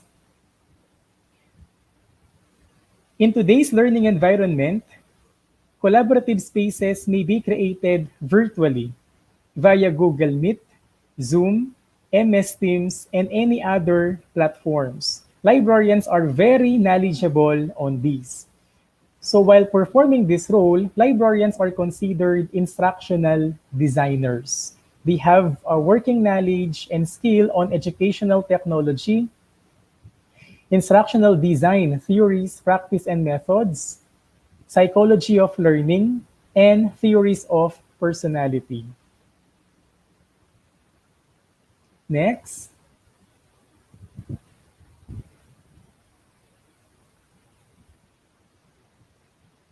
Make, and make. Libraries curate video clips and online contents that promote creativity and innovation to inspire students and faculty members to create. Among the staff in the school or university, librarians are well equipped with the skills and knowledge on intellectual property, creative works, copyright, patents and trademark, and research incubation.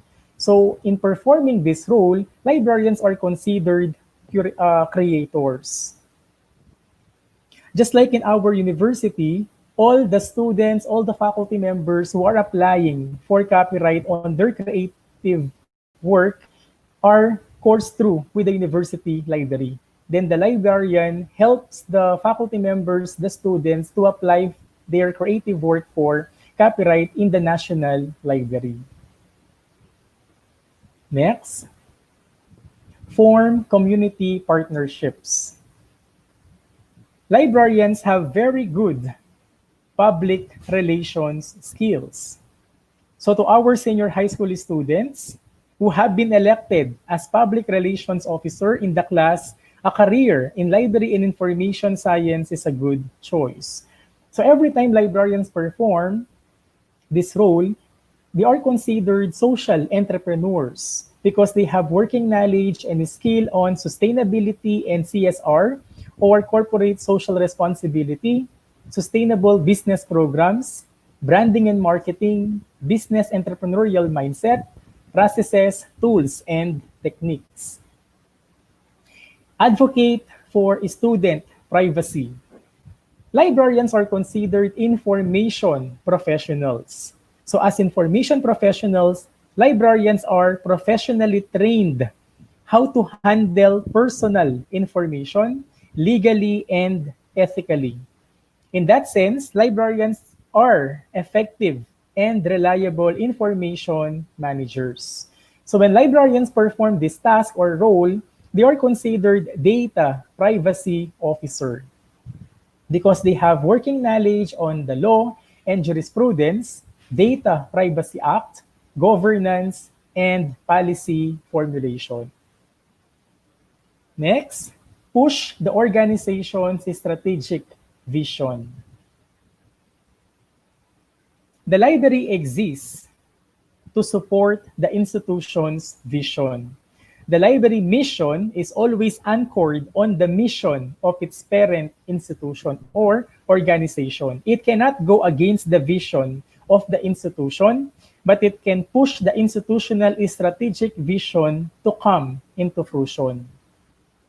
So with this, librarians are considered planning officers, quality management officers, because they have a very good knowledge and skill on strategic planning, vision casting, planning and facilitation skills, communication, and customer service. Next, provide equitable digital access. Librarians ensure digital access is equitable to all students and users. Librarians promote equity. And with this, librarians are also considered digital media specialists. And to be effective digital media specialists, librarians possess knowledge and skills on digital media plans and strategies, digital marketing, communication, and customer service. And next, promote literacy. So this is related to the first talk. Librarians promote literacy. If there is an important skill that one should learn at the very young age, that is reading. Reading is acquired. Once a person acquired the skill, it becomes natural for the person to be a lifelong learner, which all schools and universities aspire to produce graduates as lifelong learners. So librarians who read are all lifelong learners. So as librarians, they are also considered readers because they have working knowledge and skill on reading, storytelling, literacy, literature, and lifelong learning. So meanwhile, there are other roles which I believe librarians perform in today's learning environment. So these include content curator, webinar host, social media specialist, e-learning specialist, editor, educator, module writer, information analyst, graphic artist, or designer. So these are just some of the roles, or aside from the roles which were mentioned already by our keynote speaker, Dean Grace. Isn't it Dean Grace also mentioned us a while ago that she also act or perform the role of an administrator, an instructor, so on and so forth. So maraming role ang isang librarian. So librarians wear many hats. So for content curator, librarians find, curate, or collect, gather, and share digital content for teachers and students. So there are reasons for content curation. They promote equity among users. They support online learning. They encourage innovation, protect digital rights, so on and so forth. There are a lot of content curation tools or softwares which you can use. But the top three content curation tools are Feedly, Pinterest, and Quora. So these are the links which you can access to try the digital content curation tools. Next, webinar hosting. So librarians are also good webinar hosts. Librarians may also challenge themselves to learn the nitty-gritty of running a webinar, which is the new in now. They help their institutions organize a series of webinars on education, research, reading and writing, and other topics that may be useful to students and teachers. Social media specialists. Social media are websites and applications that enable users to create and share content or to participate in social networking. There are a lot of social media applications, and there's only a few which we normally use. Today's learning environment requires us librarians to be familiar to other applications that we can use to create and share content with clients. Next, e-learning specialists. Librarians, as I have said a while ago, are lifelong learners across all learning modalities, from the traditional to the online learning modality. In the area of e-learning, librarians are also considered e-learning specialists. There are librarians who are tasked to draft their e-learning policy manual, and they are well abreast with terms and concepts on e-learning, such as synchronous and asynchronous learning, e-learning, LMS or learning management system, virtual classroom, flexible learning, blended learning. So these are just some of the many terms related to e-learning which we librarians are familiar with, making us great allies of teachers and students. Next, editor. Librarians are wide readers too. They read a lot across all genres, Because of this, librarians can be good editors or grammarians. I am sure many of us are familiar with the Grammarly software, where we normally subject our thesis manuscript or prospectus to the software for editing. However, librarians can also do the work efficiently. They help teachers and students who would like to have their research output edited or proofread. Next, instructor. One of the many programs that school libraries provide is library instruction. Librarians teach students and teachers how to use reference materials, how to find information using the table of contents, book index, glossary.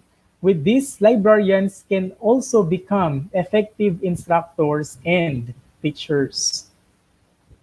Librarians are much familiar with the terms and concepts used in the education parlance, such as learning objectives, desired learning outcomes, formative and summative assessment, among many other concepts. So librarians as teachers also teach life skills. Module writer. Teachers are not the only one who can develop modules, but also librarians. DepEd and CHED promote flexible learning or a combination of more than one learning modality under the new normal. And librarians who have also embraced this new role, module creation or module development. Next, second to the last role, information analysts. So librarians are also considered information analysts. They cross-check the data to make sure their reports are accurate. They also design and conduct computer modeling. Librarians are information analysts. They solve issues and problems. And last, librarians are also good graphic artists or designers. Librarians are good on visuals and design. While maintaining the library social media accounts, librarians also look into improving their skills on graphic design using Canva, Photoshop, or other layout or design softwares or tools. So for my conclusion, the library is and will always be a service-oriented institution. It exists primarily to support the parent organization and the academic programs that the organization offers. The role that librarians perform, especially in today's learning environment, is crucial. Thus, the librarian needs to be competent and skillful at all times in order to provide the highest level of service that he or she gives to clients. The greater the skills that the librarian acquires will determine his or her value in the organization or institution. Library and Information Science or LIS is a course not for the weak, but for those who are creative, strong-willed, service-oriented, and responsible individuals, my dear students, who are committed to three things: reading, research, and lifelong learning.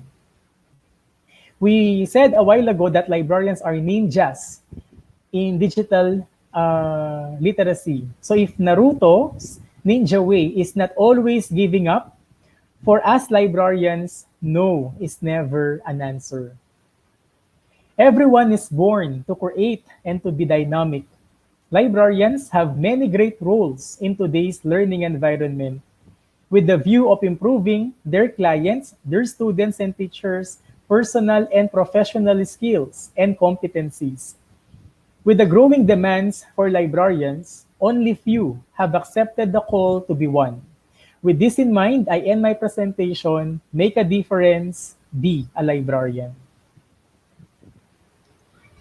Thank you, Mr. Kalilong, for showing the different roles of librarians and their significant roles in society. Since we still have time, just like the two speakers a while ago, we're going to ask some questions from the audience. And So for our webinar Jam viewers, if you have questions, please tag your chat messages as questions so that our spotters may find them for you. For YouTube live viewers, you may also ask your questions by typing them in the chat box there as well. If you still have questions, or if your questions a while ago from the two previous speakers were unanswered, tune into the afternoon session for our extended Q&A session. So, Sir Roy, are you ready for the questions? So, first question here from our audience is, excuse me, how can librarians reach other parts of the social sector, like mga street children and unenrolled children who are interested in learning but cannot during the pandemic? Sir, nakamute po kayo. How can the librarian reach out? Those other social sectors like yung mga street children, mga unenrolled students who are interested in learning but cannot during the pandemic. Actually, the librarian can communicate with the barangay officials, sir, to reach out the other sectors present in the community. For example, in one public library in Southern Tagalog region, they are in close with the barangay officials to gather the out-of-school youth in order for the librarian or for the public librarian to give storytelling sessions with the out-of-school youth, with the street children, Ayun or po. to their local DSWD. Okay po.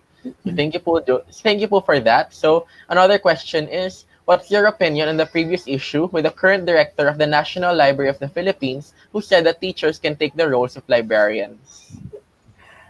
Actually, I have posted my position regarding the issue.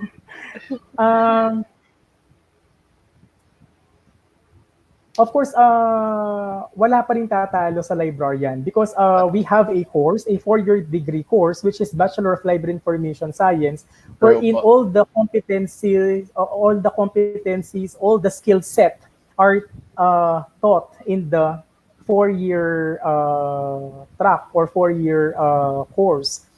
So, although marami mga public librarians, marami mga public libraries are being manned by non-licensed librarians, but that is not an excuse for them to continuously improve, hone their competencies and skills.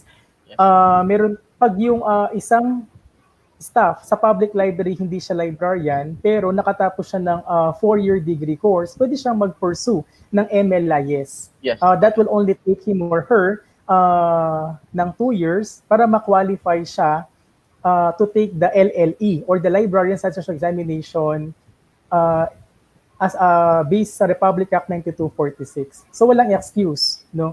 Hindi porket nasa public library ka na tapos teacher ka, gagawin mo siyang dahilan para hindi na mag-aspire to continuously develop our competencies. Remember, in our code of ethics for librarians, we have the motto CANI, or the continuing and never-ending improvement. Yun yung librarian's motto. Okay, thank you po for that, sir. So another question from our audience as well. Due to the lack of educators in my current institution, we closed our library and I assumed an English teacher's role. Should I be okay with this or should I leave my post? Should I not leave my post? You should not. Instead, you should infuse your role as librarian. If the administration doesn't see your importance or significance, continue to voice out your importance or your significance in the institution. Ang dami natin nabanggit kanina, yung mga roles that librarians perform as well as the required skills and competencies for each role. So probably the administration of the school or the university is not aware that librarians possess these skills. So always ask, how do you contribute or what can you contribute to the organization or to the institution? For example, teachers are busy preparing modules. So do you need help? You can ask the teachers, you can ask the principal. Do you need help in finding reliable resources, reliable materials in order for you to effectively develop your assigned modules? So kahit sabihin nila sa atin na lumalabas tayo mapapel, okay lang as long as nagiging aware sila dun sa importance ng libraries and librarians. That's true nga po. So, another question daw po, and related to the roles of librarians daw, do you think it is possible that librarians will lose their roles in the time of online classes? Definitely not. No, if librarians are needed in the old normal, all the more that librarians are much Yes, needed in that's the true. new normal and in the virtual. Nasa atin lang, if we are not well accustomed or well familiar with the e-learning jargons or concepts. Kasi baka pag tinanong ka ng admin, ng principal, ng teacher, what are the, for example, what are the uh, available electronic books or resources where we can download for free.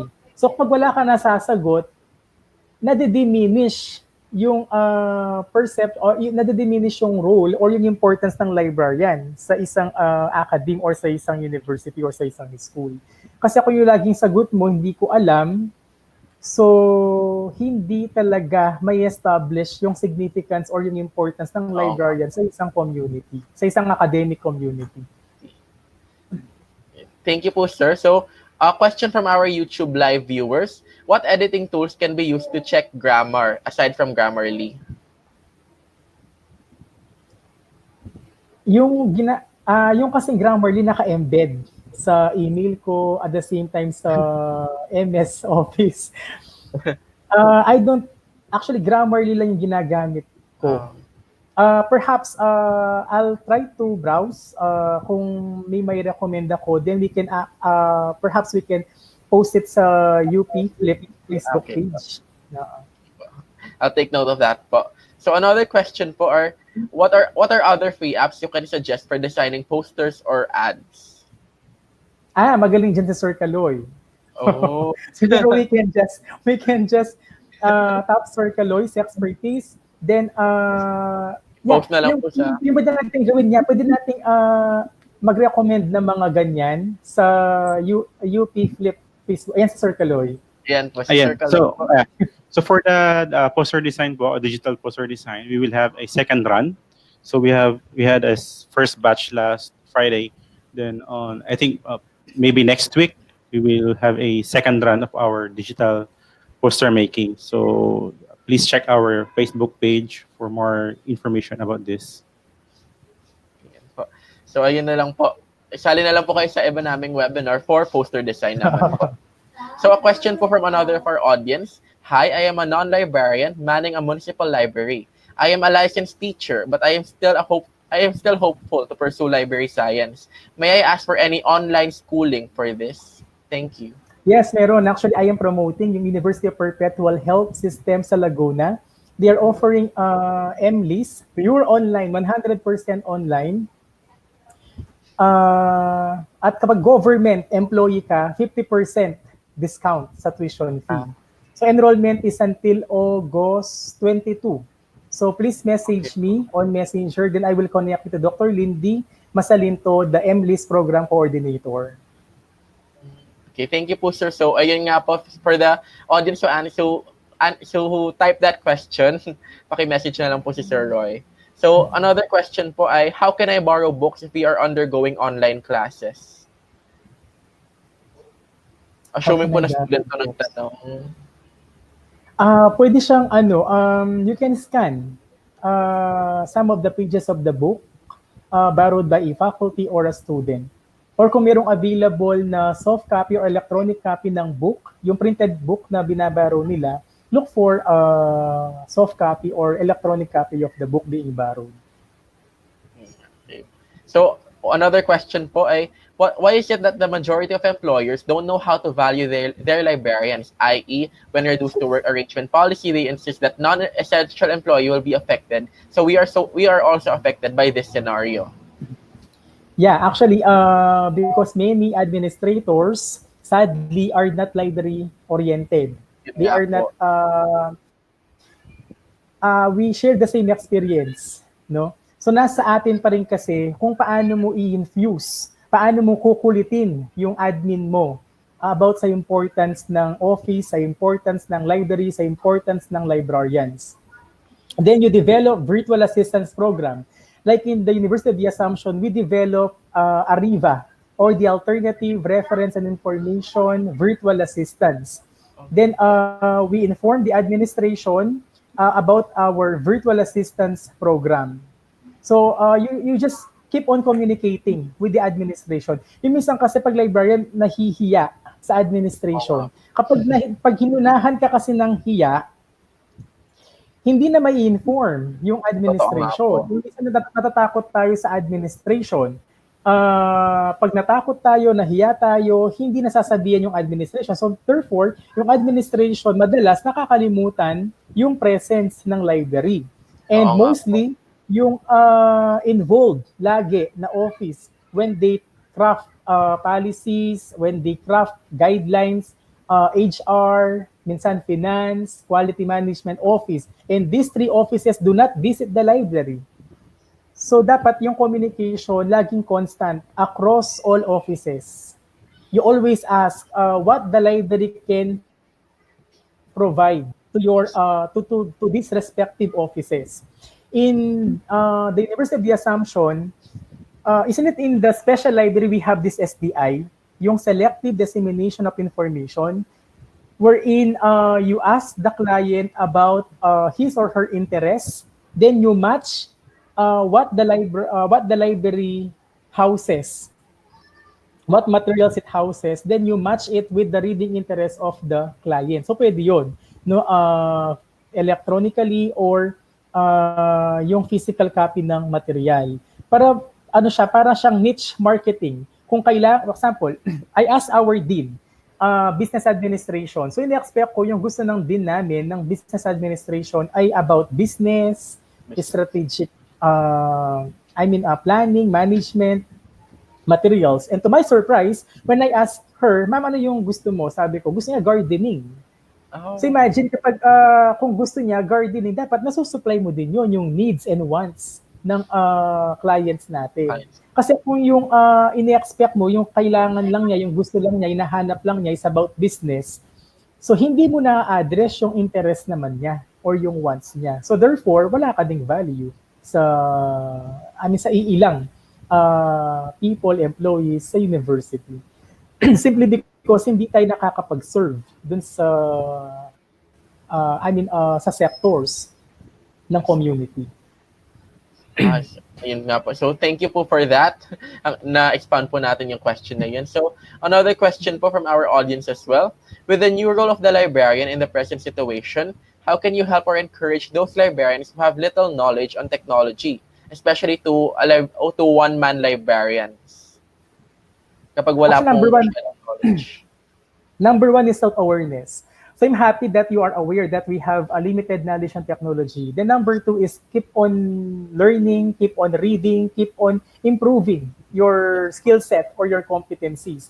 Then you keep on asking. Halimbawa, sino yung mga tao na nakikita mo na well-informed or well-equipped with the technological advancement, connect with these people. Connect with us, connect with UP FLIPP, connect with Sir Kaloy. Ang dami. Yes, and librarians are are always ready to assist. Magpalakasan tayo, matuto tayo sa bawat isa. Okay po. Thank you po, Sir Roy. So mamaya na po yung mga ibang questions natin since we're out of time. So thank you po ulit for showing the different roles of the librarian and their ever significant roles in society. We need this now more than ever, especially in the new shift to the new normal. So let's give another virtual round of applause to our speakers. Before we end this morning's lecture series, may we present the new guidelines for the second part of LibSPEAK 2020.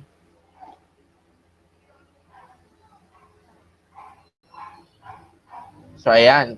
So for the second part of our LibSPEAK 2020, it will consist of the following: an extended Q&A portion that will consist of the questions that you had during the lecture series which weren't answered yet. So they'll be answered by our three speakers, Mr. Daryl Marco, Ms. Manny Ruth Veray, and Mr. Roy Lingel Kalilong.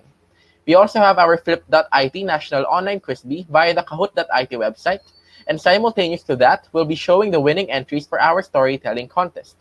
After which, we'll have our raffle, the only participants of the raffle are those who attended this morning's lecture and the afternoon's lecture as well, and the afternoon's contest as well. So be sure to tune in there if you want to win prizes. Another reminder is that if the broadcast pauses, please reconnect to continue streaming the broadcast. To register for our second part of the event, please click the link at the chat box or go to bit.ly/livespeak-contest. Again, that's bit.ly/livespeak-contest. Again, we want to thank our partners for this event. So we want to thank the University of Assumption, Future Library and Information Professionals of the Philippines, or UA FLIPP, the Agricultural Training Institute, Regional Training Center, Mimaropa,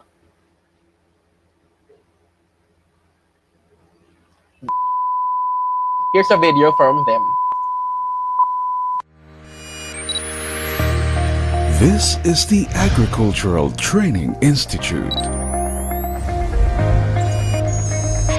We are the training arm of the Department of Agriculture since 1987.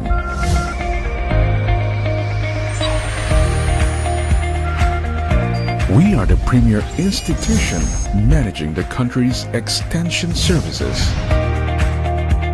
We uphold leadership in agricultural extension through our network of 16 training centers located at the heart of rural communities across the country. We equip extension workers, farmers, and other key players in agriculture with outcome-based knowledge and skills. Our services are anchored on 6 thematic platforms of our core functions. We synergize agriculture with informed and capable professionals, the farmers, the fishers, and their families, infusing them with knowledge, developing their skills with the mindset to make a difference in their community. Our passion to serve finds fulfillment as we inform,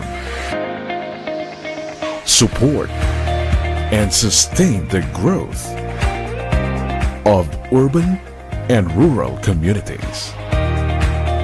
We connect with partners in agriculture to uplift the human capital and hasten socio-economic progress.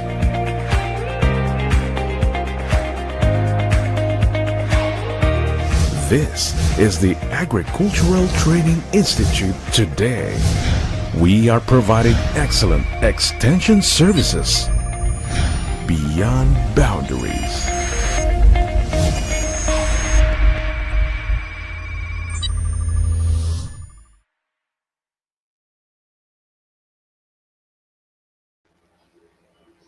We'd also like to thank our partner, Regalo, Touching Lives. And also, we'd like to thank our online media partners, Inquirer.net, Inquirer Pop, and Estig.ph. Lastly, we'd like to thank our sponsors, E4E Business Ventures, Golden Ray Direct Marketing, Britannica Digital Learning, and Ang Catalista. Thank you all. LibSpeak 2020 won't be possible without the help of our co-presenters, online media partners, and of course, our sponsors. This event would not be possible as well without the help of our studentry, our student organizations, again, UA FLIPP and UP FLIPP. This event was led by students and was only guided by alumni. So, cheers to them. So, before we end this first talk, we'd like to remind again that we'll have an afternoon session. So you can go to bit.ly/livespeak-contest.